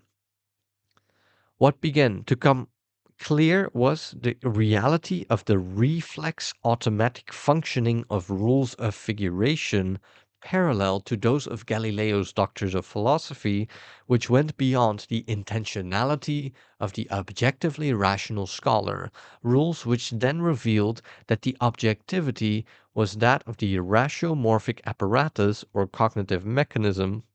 of our present organization of knowledge, one by which we are all, including the liminal others, non-consciously governed. A parallel suspicion of something automatic functioning beyond the conscious control of the human had impelled the exchange of letters between Einstein and Freud, which was to be published under the title Why War? In the early decades of the century, Einstein had written Freud, asking if his new discipline could provide some hope with respect to, and in the context of, the acceleration of the phenomenon of interhuman wars. Freud had responded that there was his theory of the instincts, but that as yet he had no overall answer. Psychology as a discipline, however, was to confront the question by focusing on the connection between the phenomenon of nationalism and the processes of socialization which exacerbated nationalist allegiances as a primary causal factor. And in his History of Sexuality, Michel Foucault suggested that with the shift from the monarchical order of things to the bourgeois order in its pure state, the transposition from a governing figurative symbolic of blood to what might be called a metaphorics of naturality, in which the bourgeoisie comes to image its boundary maintaining group subject system on the analogy of a living organism, the imperative of the self preservation of the natural community, uh, nation, folk, race, culture, metaphorically ontologized as a biological body had led to the acceleration of wars between men who were now led to imagine themselves, for the first time in human history, as natural beings. Recently, Lewis Thomas, the biologist, has again focused on the connection between nationalism, which he sees as an evolutionary blind alley for the human as a species, and the threat of nuclear extinction. Like Einstein earlier, Thomas has glimpsed that hope, if it is to exist, would have to be found in a new order of knowledge. And he suggests that the disciplines that were concerned with the problems of human behavior, although still in a groping, uncertain stage, are the only ones capable of providing an answer to mankind's quest for social hope, that one day there would emerge from these uncertain attempts a solid discipline as hard as physics, plagued as physics still is with ambiguities, yet with new rules and, quote, new ways of getting things done, such as, for instance, getting rid of patriotic rhetoric and thermonuclear warfare all at once, unquote. The proposal I am making is that such a discipline can only emerge with an overall rewriting of knowledge as the reenacting of the original heresy of a studia, reinvented as a science of human systems from the liminal perspective of the base, Dewey 1950. New studies, whose revelatory heresy lies in their definition of themselves away from the chaos roles in which they had been defined. Black from N-word, Chicano from Mexican American, feminists from women, etc. For these have revealed the connection between the way we identify ourselves and the way we act upon slash know the world. They have made clear that we are governed in the way we know the world by the templates of identity or modes of self-troping speciation about which each human system auto-institutes itself, affecting the dynamics of an autopoetics whose imperative of stable reproduction has hitherto transcended the imperatives of the human subjects who collectively put it into dynamic play. The proposed science of human systems, therefore, decenters the systemic subject. Instead, it takes as the object of its inquiry the modes of symbolic self-representation, Creutzfeldt 1979, about which each human system auto-institutes itself, the modes of self-troping rhetoricity through which the subject, individual slash collective, actualizes its mode of being as a living entity. In addition, it takes the ratiomorphic apparatus or episteme, which exists as the enabling rational worldview of the self-troping mode of being as an object of inquiry in the comparative context in which it is definable as one of the cognitive mechanisms determined by the psychogeny of the human rather than by the phylogeny of purely biological organisms. Taking the connection what Thomas makes between patriotic rhetoric and thermonuclear warfare as a key linkage, a science of human systems will take most crucially as an object of its inquiry the modes of cultural imagination of human systems, Garrison's imagery systems, together with the laws of functioning of the rhetorically coded mode of figuration, which, with its internal mediation of the mimesis of desire, Girard 1965, and of aversion, Fanon 1967, orients the normative seeking, avoiding, knowing behaviors of the systemic subjects.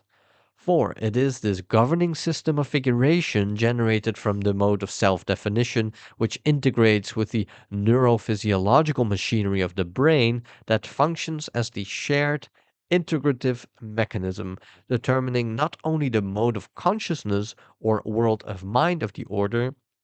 but serving also at the aesthetico-affective level of the order to stabilize the response to the target stimuli of desire for all that is the self slash order and of aversion to all that is the chaos of the self, the death of its life. It is by thereby securing shared and predictably functioning endogenous wave shapes in the brain, Thatcher John 1977, of the normative subject of the order that the system of figuration sets limits to that subject's mode of imagining its self/group self and therefore to the knowledge that it can have of its world. A science of human systems which takes the laws of figuration of human systems as its objects of inquiry must therefore adopt a synthetic rather than categorized approach to its subject. In order to study their retour neurophysiological laws of functioning, it must above all breach the distinction between brain/minds, the natural and the human sciences. For one of its major hypotheses is that systems of figuration and their group speciating figuration work essentially constitute the shared governing retour neurophysiological programs or abduction schemas through which human group subjects realize themselves as boundary maintaining systems. These governing retoneurophysiological programs, which can often function as regressive defects of social fantasy, Thatcher and John 1977, as in the case of limpieza de sangre and of Aryanism, as well as of an ontologized whiteness, are the mechanisms which determine the limits of the figuratively coded boundary maintaining systems.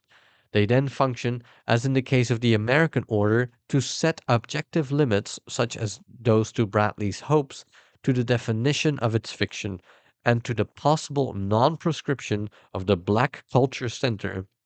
at the nether edge of the campus as the physical expression of the rhetorical configuration of the mode of chaos to the order's self-troping definition of itself.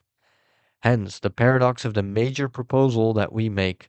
that it is the literary humanities which should be the umbrella site for the transdisciplinary realization of a science of human systems. The archaeologist McNeill argues that the representational arts have played a central role in all human orders, reaching from simple tribal societies to our more complex contemporary ones, and this role has been that of explaining the world not in terms of factuality, but of religious schemas from some mythology.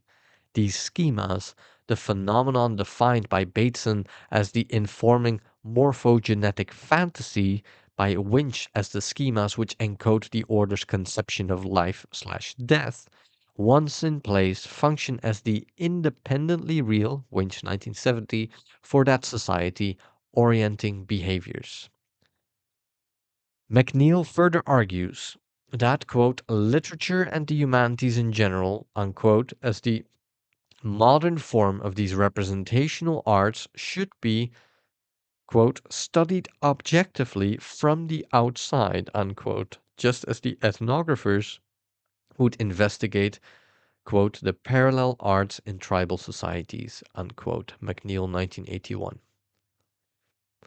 If these propositions have validity, the major paradox would seem to be that the literary humanities, as they were organized in the context of the 19th century reordering of the episteme, a conceptual organizational frame in which they still function, were set up precisely to guard against any such heretical co-identification. It was a frame that posited the quote-unquote civilized, defined by its having a written literature, against the quote-unquote primitive, defined by its lack. Human groups studiable from the external observer's position of Western anthropologists against the West's native model of reality, seeable by its native subjects within the limits of its governing episteme as isomorphic with reality itself. Legesse 1974. A reality and its literary artifacts, then, without the possibility of an external observer's position, with the latter ungraspable as a unique variant of the continuum of the representational arts common to all modes of humankind. Since the 1960s, however, with the advent of structuralism and of deconstruction, literary studies have become the discipline most aware of the problem of the external observer, of how to find a meta language which could enable the human observer to step outside the normative pathos of the order of discourse of the figural domain. Norris, 1982. The dimension of this break must be seen in the context of the normative order against which it transgressed. As Foucault points out, with the mutation of the episteme in the 19th century and the reorganization of the system of knowledge whose new function was to constitute man as an empirico transcendental doublet, literary studies came to play a specific role/function in the overall schema of the new episteme. Foucault, 1973. For in the new system of figuration and of its conception of life/death, in which man was imagined as a natural being, literature came to function as the transcendentalized index of the degree of culture which the biological heredity of the group subject was imagined to have led it to achieve. For culture, in the new episteme, now took the place that reason had played in the classical episteme as the index of the degree of that human being which knew self/world in the context of the program of prejudgments of the new rational worldview. As the index, therefore, of the group subject's ratio of bio-ontological value, the value which enables it to transcend the mere physical materiality of less endowed human group subjects. In this projected schema, literature was the highest manifestation of language, as differing languages, e.g., Schlegel's organic and noble Indo-European languages versus the non-organic and egoistic Semitic, were now the index of the superior or inferior will or élan vital of differing peoples, of, quote, the fundamental will that keeps a whole people alive and gives it the power to speak a language belonging solely to itself, unquote, Foucault, 1973. And literature was the very incarnation of this defining language of the collective dynamic impulse of a people represented as incarnated in its poetry, drama, fiction, in a word, in its high culture, which expressed the unique self transcendence of a particular people. Further, as philology's subject, language became more and more knowable. Literature, as the incarnation of transcendence, was now represented as having no other law except that of affirming its own precipitous existence. Thus, at the transcendent expression of the group self, studied in national departments of literature, as such, literature became more and more impenetrable to knowledge. No longer having anything to do with values as in the 18th century, its discourse became totally unyoked from that of ideas. Foucault, 1973. And its narrative representations, set apart from all other forms of discourse, were now to be deciphered rather than cognized as artifacts/power facts, with taste and sensibility within what Deman defines as, quote, the ethical coercion of their normative pathos. Norris, 1982. The humanist Blackham argued that while literature is comprised of works in which man makes an object of himself, the study of these objects, unlike the objects of the natural sciences, can be of no public utility since they can provide no formulable truths about man. That rather, their study was instead intended to humanize by enabling the contemplation of man in his works. This formulation precisely expresses the role in which literary studies had been interned in the knowledge order of the 19th century episteme,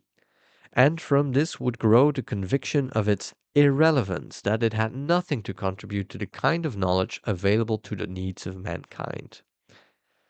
Here too can be seen the logic of the definition of American fiction, since the contemplation of man in his works was the contemplation of the natural/national group subject in its works.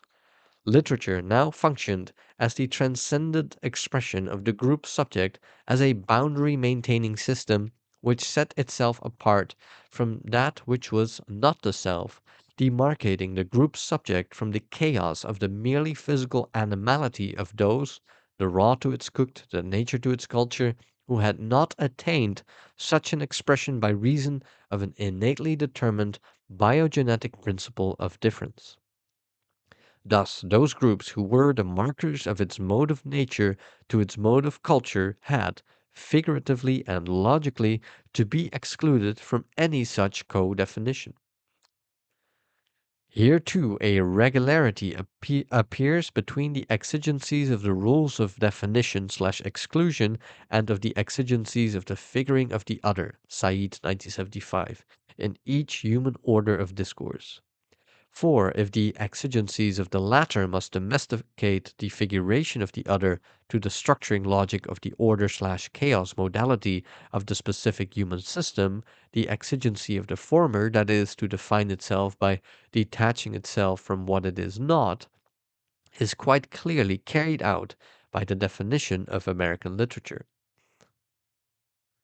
Hegel's analysis of the N-word in his The Philosophy of World History as, quote, the natural man in his completely wild and untamed state, unquote, is to the point, since, quote, nothing harmonious with humanity was to be found in his character, unquote, so that even if the Mohammedan religion had managed to bring him within the range of culture, left to himself, the, quote, N-word's lack of self-control, unquote, made him,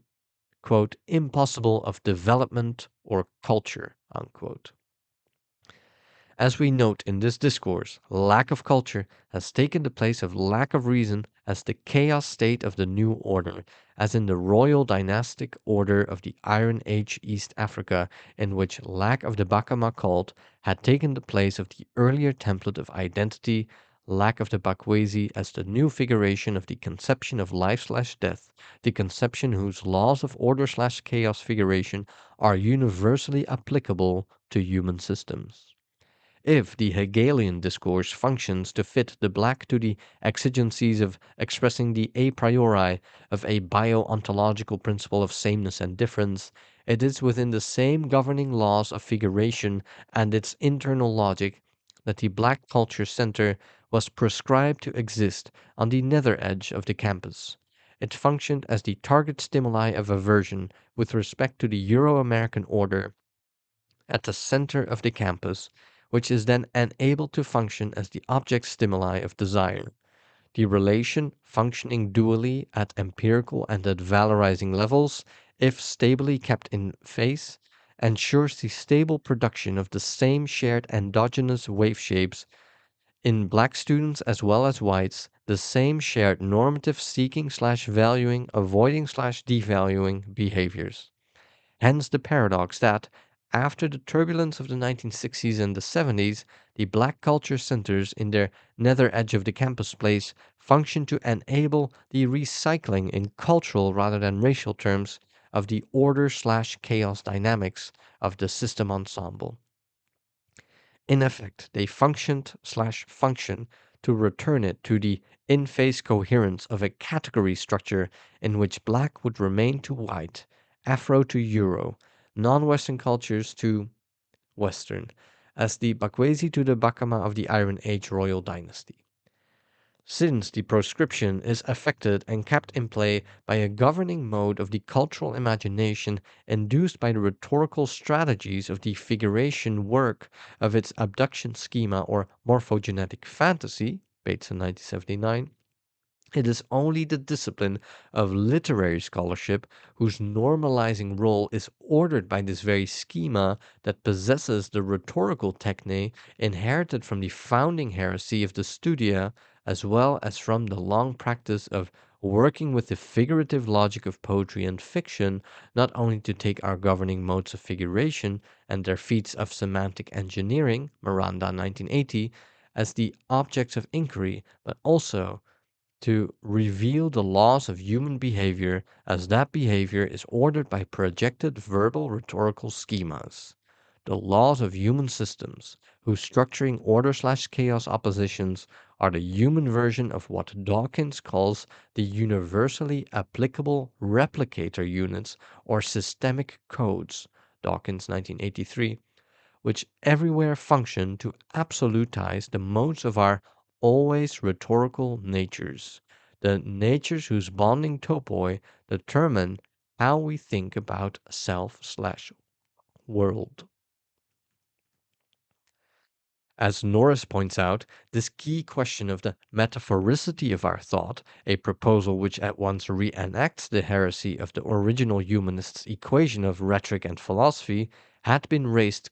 quite some time ago by I.A. Richards. The latter had pointed out that all thought was metaphoric, proposing that an attempt should be made to secure a discussable science which could develop the implications of this with respect to human knowledge. The problem that Richards overlooked, however, Norris argues, was that of finding a meta-language by which one,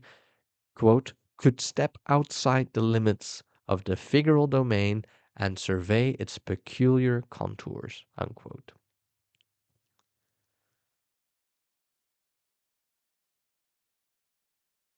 Piaget points out that the child moves out of the stage of his body-ego bound centricity, in which he reduces the object to his perception of it, only when he experiences friction between how he sees the object and how others see it. The proposal here is that the positing of an external observer with respect to the inside of the figural domain of each human order can be effected by adopting the bootstrap model offered by some quantum physicists.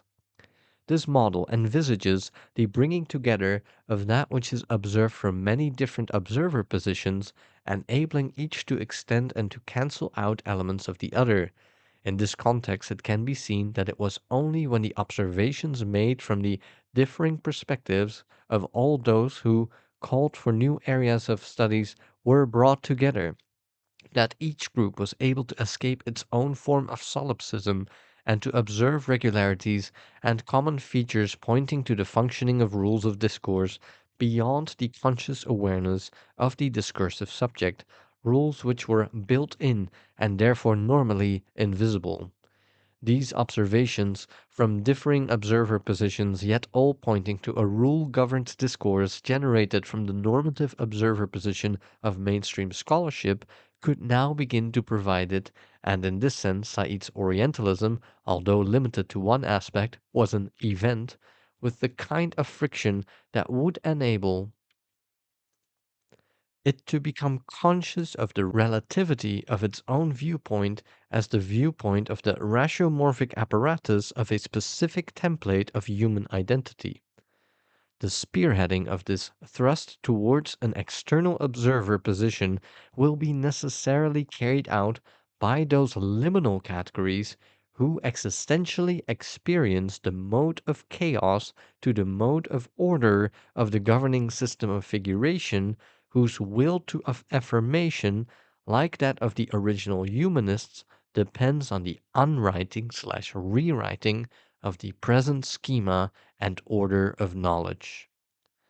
As Dewey points out, the insistence on the knowability of the celestial laws of functioning of the divine creation by means of mechanical formulae was necessarily spearheaded by the base artisans who had to do with mechanics, or by those not too distant in the social sphere, all of whose will to affirmation was confined in the social parallelism of the conceptual schema according to which the celestial creation was unknowable by merely human cognition. Thus, while knowing the heavens by base mechanical formulae would seem sacrilegious to the normative groups of the order, it would be the base fellows who would have an interest in affecting this knowability, sweeping away the order of value between the highest, the celestial, and the lowest, the sphere of the earth, of the mechanical, Dewey 1950. Equally, the new studies, stigmatized as subjective, with the most stigmatized of all cited in the Black Culture Center, will have every interest in challenging an order of figuration which programs their own negation in sweeping away the distinction of objective/subjective within the general question of the metaphoricity and relativity of all human modes of knowledge. It will also have every interest in proposing that we come to know the socio-human world we inhabit according to laws of functioning made graspable from an external observer's position, itself made possible by the application of rhetorical formulae to the regularities of representation whose authority of reference is the abductive schemas or morphogenetic fantasy that function to ontologize and absolutize the instituting analogy, man as a natural being, in relation to which, normatively, we infer the world according to these oppositional of life/death, order/chaos, and to its necessarily materialist metaphysics. As Dewey also points out, it was the democratizing movement of social transformation which emancipated human knowledge of nature from its subordination to metaphysical purposes. This egalitarian movement was to be the condition of possibility for the rise of the natural sciences and, with the insight from Copernicus to Galileo to Newton, for the conclusion that there was no ontological order of value between the heavens and the earth, since there is a "homo- homogeneity of material processes everywhere throughout the world." Unquote. It is in this context, from the frame of reference of the Black Culture Center, which refuses the stigmatization of so-called primitive cultures as the lax state of the civilized, and sees itself as the bearer, in Gowlett's terms, of the long perspective on the human, that a redefinition of the concept of the studia humanitatis is proposed, one which reenacts in different terms the founding heresy of the studia, for it proposes the long processes of the self-making, i.e., the harmonization of the human and of its corpus of narrative representations, all functioning according to equally applicable laws, from the figuration work of Iron Age East Africa to that of Hegel's philosophy, as the proper sphere of the humanitas, now conceived as isomorphic with the global human rather than with merely its Indo-European expression. But since the N-word as a category of the human was only constituted and constitutable by the great rupture that transformed the mythos and theologos into a secular order of things, it also insists on the uniqueness of those narratives defined as literature precisely because of the new role that these ordering narratives of secular man, whose mode of being would be imperatively global, would play. Here the view from the Black Culture Center puts the emphasis on the new function of literature in a world no longer sustained by the auctoritas of the suprasensory as itself the new auctoritas for the secular modes of the cultural imagination. The absolutization apparatus of such an imagination was no longer the higher system of the gods, but rather the powerful rhetorical strategies of the systems of figuration which imaged the new secular conceptions of life/death by which the human would now orient itself. Its mode of human being would be mediated not by gods but by metaphors.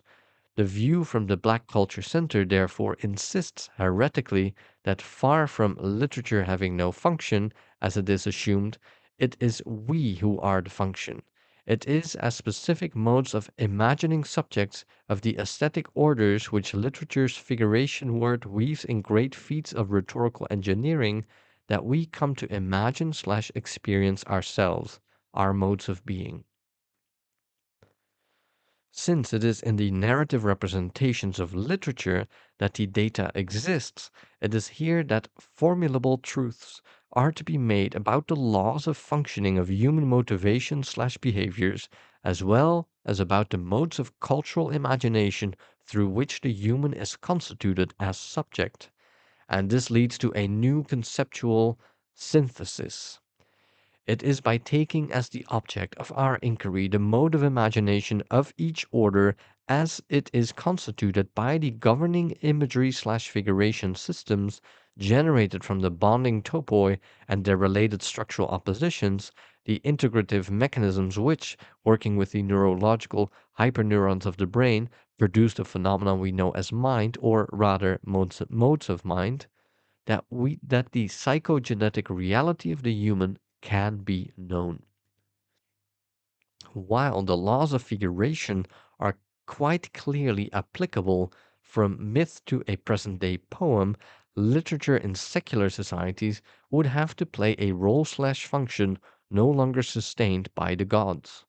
One might say it would have to take their place. For if, as Creutzfeldt argues, our brains function by and through the modes of symbolical self representation, and if their constitutional world is as real to us as is physical reality, then the mode of self representation through which the first form of secular man autospeciated it slash himself, as well as the real world this new form constitutes, would have now to be canonized no longer in religio-aesthetic, but in purely aesthetic terms. Hence, in secular society, literature as well as the arts in general would come to play a ritual canonizing function. In place of the religious schemas whose systems of figuration would become increasingly privatized, it would generate powerful new imaginary schemas, and their conception of life slash death would now orient behaviors. At the same time, their rhetorically powerful hero figures, in the same way as Christian saints had functioned for the suprasensorially guaranteed medieval society, would incarnate secular normative ideals slash models of identity generated from the emerging topos underlying the more inclusive orders of European post-feudal society. These new systems of figuration would thereby affect an ongoing evolutionary shift at the level of the aesthetic processes of co-identification, which would accompany the evolutionary processes of human epistemology. Since these aesthetic orders are coded by our narrative representations, with the shift to the secular order, literary critics took, in a sense, the place of theologians in keeping the new imaginative schemas in phase and free from aesthetic pollution, an ever present danger from Hitler's Germany to today's mass pornography. Within the context of a science of human systems, however, literary critics would now have to function, in Paolo Valesio's terms, as rhetoricians rather than as rhetors, diagnosticians rather than as grammarians, Legesse 1973, outside what de Man calls the normative pathos of the figural domain that constitutes each order. They would have to find the view of the external observer using the rhetorical slash neurophysiological techne, which takes the figuration work of the texts, whose projected schemas function as the auctoritas of the mode of self-imagining of the secular human subject, as its domain of investigation. It would then seek for the regularities of practices by which old templates of identity are stabilized and new templates and their modes of imagining are brought into being by the rupture precipitated by great feats of poetic semantic engineering.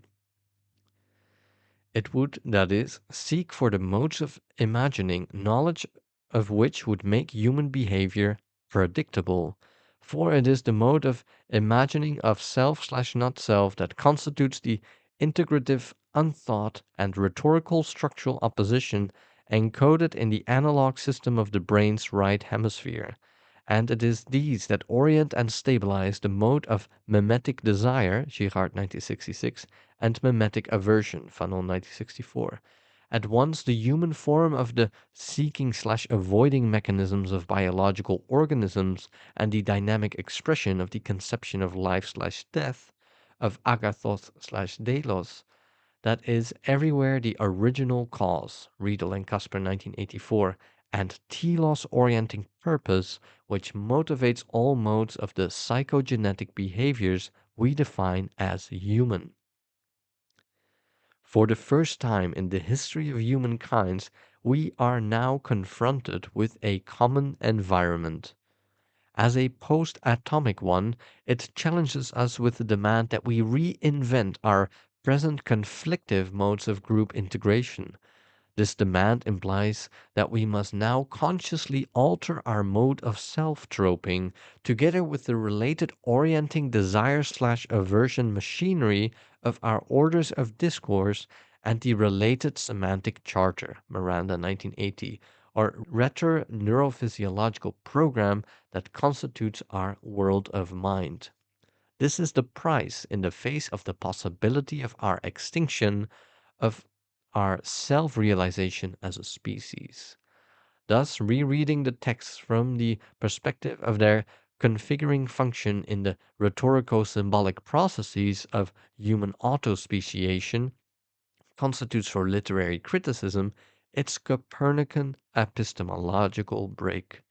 It is this break we propose that would enable the literary humanities to appropriate the external observer's multiple and polyglossic Bakhtin 1981 frame of reference, the frame inserted by the base new studies as well as by the Derridian and Demanian defigurationism, the Girardian thesis of human desire as always mimetic, and the Fanonian concept of learned self-aversion, with all these giving new turns to Levi-Strauss's founding binary oppositions within the overall context of Valesio's proposed new disciplinary matrix of a rhetorics. It is this break/turn that would enable the literary humanities to reenact the original heresy of the Studia and to recapture its contestatory dynamic within the matrix of a science of human systems.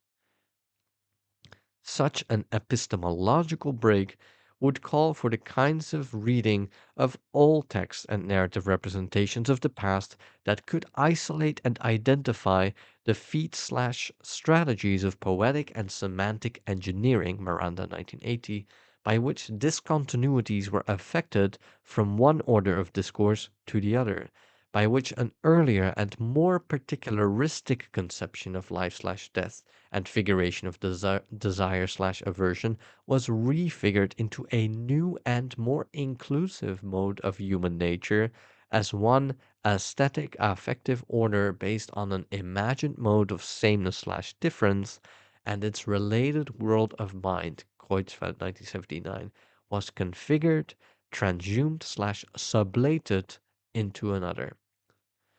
There has been no other discontinuity more dramatic and epoch-making than the shift effected by the figurative discourse that was humanism, by its teaching office the Studia, and by what Dewey called the daring astronomers. This discontinuity was simply the shift from the traditionally religious conception of life/death to the first form of a secular one.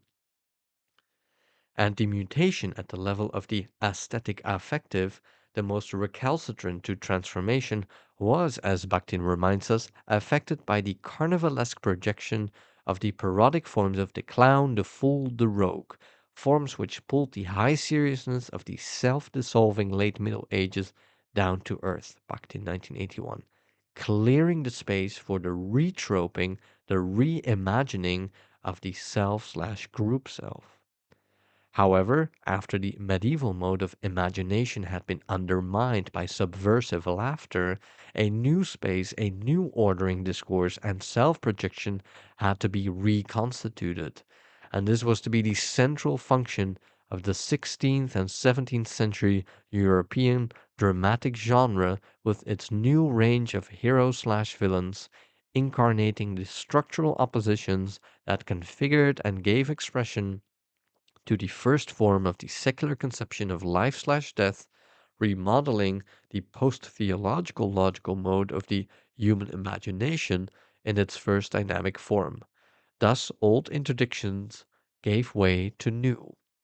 If, in Golden Age Spain, 16th, 17th centuries, where the structural opposition shifted in the context of the rise of the more inclusive order which displaced that of the medieval system ensemble from noble slash non-noble, spirit slash flesh, to limpio slash non-limpio, clean not clean, of descent and Christian faith, and a real-life black figure, Juan Latino, a slave, humanist slash poet, and professor of Latin, projected as a hero figure in a play of the same name, can wed this Desdemona with the villain figures being Jew and Moor. In the parallel case of Shakespeare's Othello, the outcome is more complexly other. If the ceremony is found within the logic of metaphorics of the Spanish play in Othello, the play whose post-Reformation referential life world, England, is already caught up in the dynamic of a thoroughgoing secularizing historical process which will determine its rise to world supremacy as Spain's empire begins to decline, the ceremony, as Bishop finally images, is found only clandestinely. It is then lost and only found poetically with Othello's dying upon a kiss, for the outcome of both plays is predetermined by the differing bonding topoi from which these are generated. The metaphorics of the first play is generated from the specific bonding topos of con limpieza, we who are the same clean descent slash faith nature of the post-feudal Spanish monarchical order. Here the shift from the noble as norm to the limpio monarchical subject as norm, from noble blood to clean blood as the metaphysical measure of being, was socially emancipatory for the non-nobly born Spaniards, especially the new letrado category, men of letters versus the noble men of arms, who staffed the church and state of the First World Empire, the category of whom the naturally intelligent, naturally loyal slash orthodox Juan Latino is the projection and instrumental signifier. In Othello, the religio-secular topos of the Spanish play is displaced, although Othello is the earlier play, by the fully secular topos of connaturality, we who are of the same naturally noble nature, in this the first of its many to be transhumed variants. And if Othello, in the context of these variants, functions on the one hand as the projection of a new rising social force, that of the newly landed gentry, upper mercantile bourgeoisie, for whom the codes of natural nobility and of natural honor, verified by honorable behavior, as against the more exclusive nobility of birth,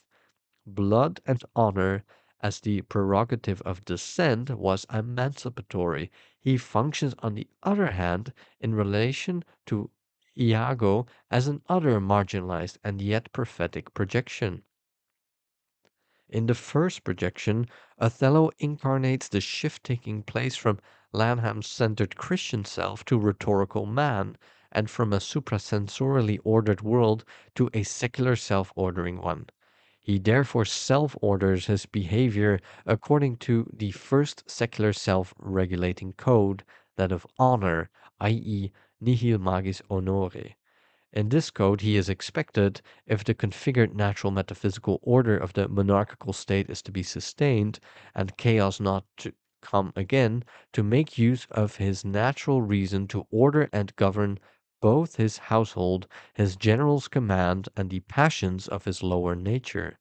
By doing this, he acts as the norm subject of the order to put into play the natural ratio-ontological principle of sameness that bonds the caste of the gentry and of difference that separates this caste from the lower order.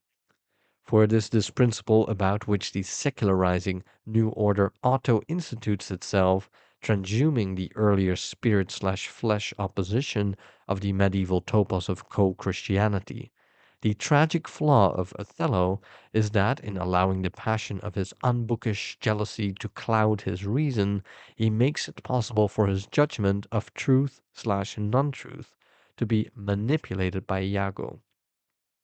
Thus, believing in the ocular proof of the handkerchief and in the abductive logic of Iago's fabricated system of evidence, he infers/judges wrongly. He thereby transforms what, in the internal logic of the play, was the obligation of honor to execute a wife caught in adultery into a murder, one which, transgressing the state's justice, traduced the state.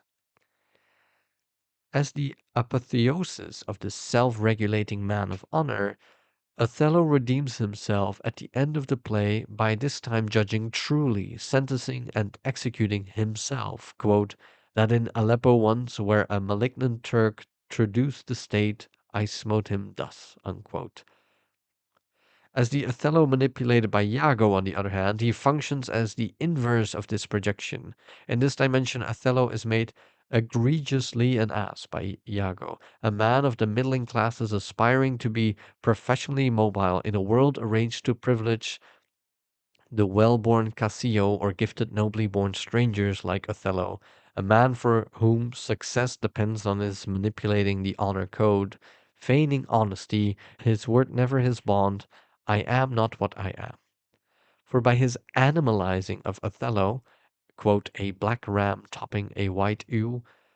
unquote, Iago, excluded from the caste of the noble gentry, both allies himself with the senator Brabantio and the wealthy Rodrigo, ensuring their help in his attempt to secure the downfall of Othello, and bond/classes himself with them on the basis of a new emergent code, that of a shared natural value rather than nobility. This code, which anticipates the full-fledged realization of the bourgeois over the monarchical order, makes possible a bio-ontological principle of sameness and difference, one whose figurative function is to transhume the caste principle of noble blood into the race principle of an innate biologically determined shared superiority, a mode of sameness made possible by the mode of difference of metaphysically excluded others. As a result, while in the Spanish play, Juan Latino, the hero figure, the metaphysical other of Jew/Moor projected as villains, functions as the lax state of the naturally clean Spanish-born monarchical subjects, the figure of Othello, represented in his animalized dimension, as contrasted with his apotheosis and self-execution as an ideal man of honor, is projected as the very lack of the human, as bio-ontologically inferior to the Venetians. He thus prefigures, however briefly, the degrading interments of undermen, underclasses, underpeoples, undercultures, undercreeds that will be legitimated and determined by the abduction schema whose instituting analogy was to be that of the human as a natural being. Foucault, 1973. It is in the figural domain of this mode of self/group self/imagining and of its mode of sameness and difference that the ceremony is still unfindable. Othello and Desdemona still meet clandestinely, and black culture centers remain prescribed by the laws of a Godelian type of internal consistency on the nether edge of the campuses, prescribed along with the revelatory heresy of the self-defining, self-troping, yet always systemic rhetoricity of all modes of human being. And it is this definition, made into a priestly absolute, together with the related bio-ontological principle of sameness and difference, which traverses its speaking/imagining subjects and predetermines the rule of in and of exclusion that define American fiction. It is a definition, as Bradley noted, that therefore logically excludes Ralph Ellison's Invisible Man, a novel whose ludic moment of conversion, Girard 1965, comes when the narrator, awakening from the mimetic desire which had him chasing his natural and/or his proletarian and/or his black identity, breaks through all interdictions and eats the prescribed Southern baked yam in the streets. He thereby reenacts the subversive laughter of all the rogues, fools, clowns that ever brought the priestly forms of the high seriousness down to earth, quipping, I am what I am. The novel here periodically pulls down to earth the canonical models of identity, the incest-dreaming Mr. Norton, the glass-eye-wearing Brother Jack, and with them the true discourses of liberal positivism and Marxian eschatologism, laughing away the self-justifying pathos of their twin and conjoined heresies, staled into orthodoxy, and it takes as the object of its irreverence the very system of figuration, the inner eyes with which they look through their very physical eyes upon reality, whose rule governed principle of sameness and difference excluded it from the definition American fiction. In the basement underworld of the novel's counter-metaphorics, the urban margins of Lanham's rhetorical man, the sound of Louis Armstrong's trumpet, that lyrical beam of light, and his gravelly voice, "My only sin is in my skin, what did I do to be so black and blue?" re-enacts Galileo's telescope, challenging ontologies with the subversive sounds of the lumpen poetics of the blues. Both the Bacama Bakwesi mythic narratives and the dramatic plots of the two plays,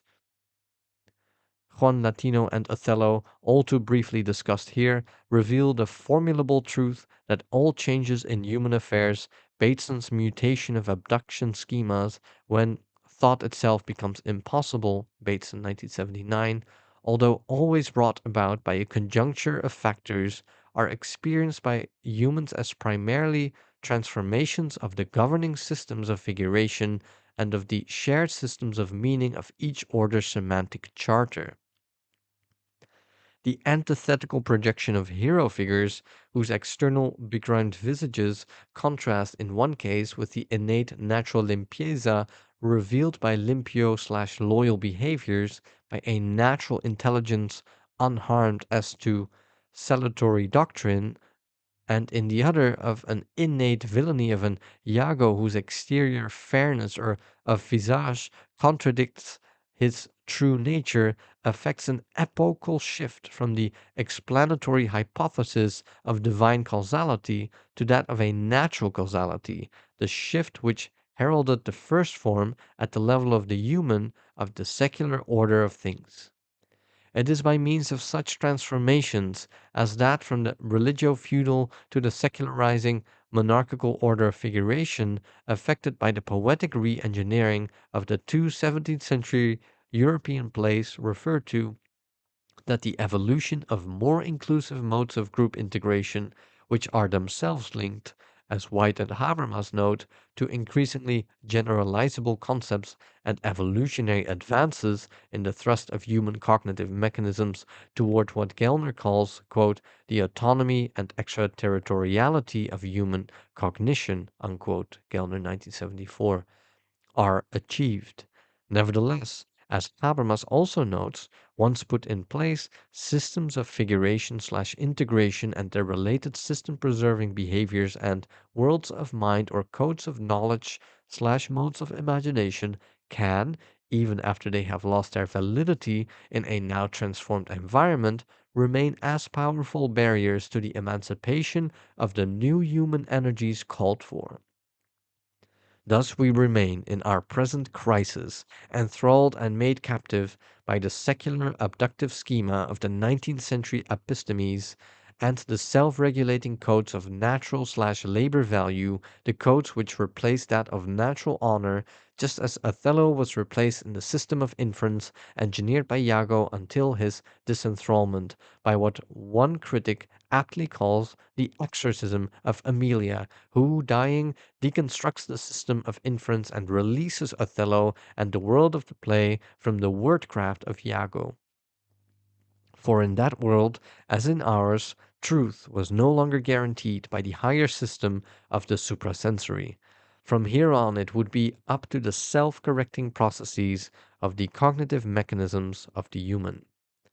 Yet in a world in which even the self-correcting processes of the natural sciences finds itself threatened by the increasing hegemony of a technoscience which seeks to manipulate the physical processes of nature in order to enhance the military and economic power of some human groups over others, a counter-exertion is called for, parallel to that of the Studia's original heresy. The studia must be reinvented as a higher order of human knowledge, able to provide an outer view which takes the human rather than any one of its variations as subject, must be reformulated as a science of human systems, which makes use of multiple frames of reference and of Valicio's proposed rhetorical techne, the techne perhaps of a rhetor-neuroscience, to attain to the position of an external observer at once inside/outside the figural domain of our order.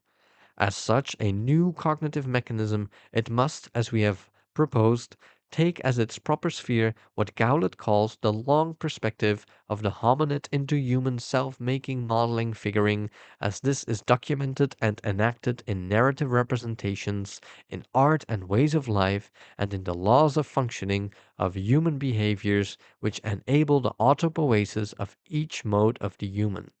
It is only, we propose, through the counter-exertion of such a new science that Bishop's ceremonies will be findable, that the hope sought by Bradley, Einstein, Freud, and Lewis Thomas will be realizable, enabling us to write in our traumatic time with something of the certainty with which a Francis Bacon wrote in this.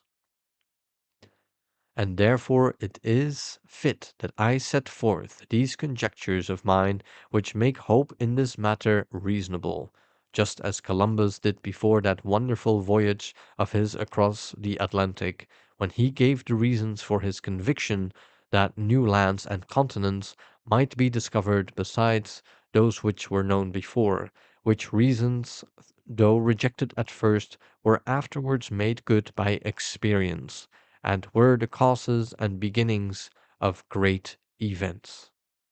Francis Bacon, Novum Organon, 1620.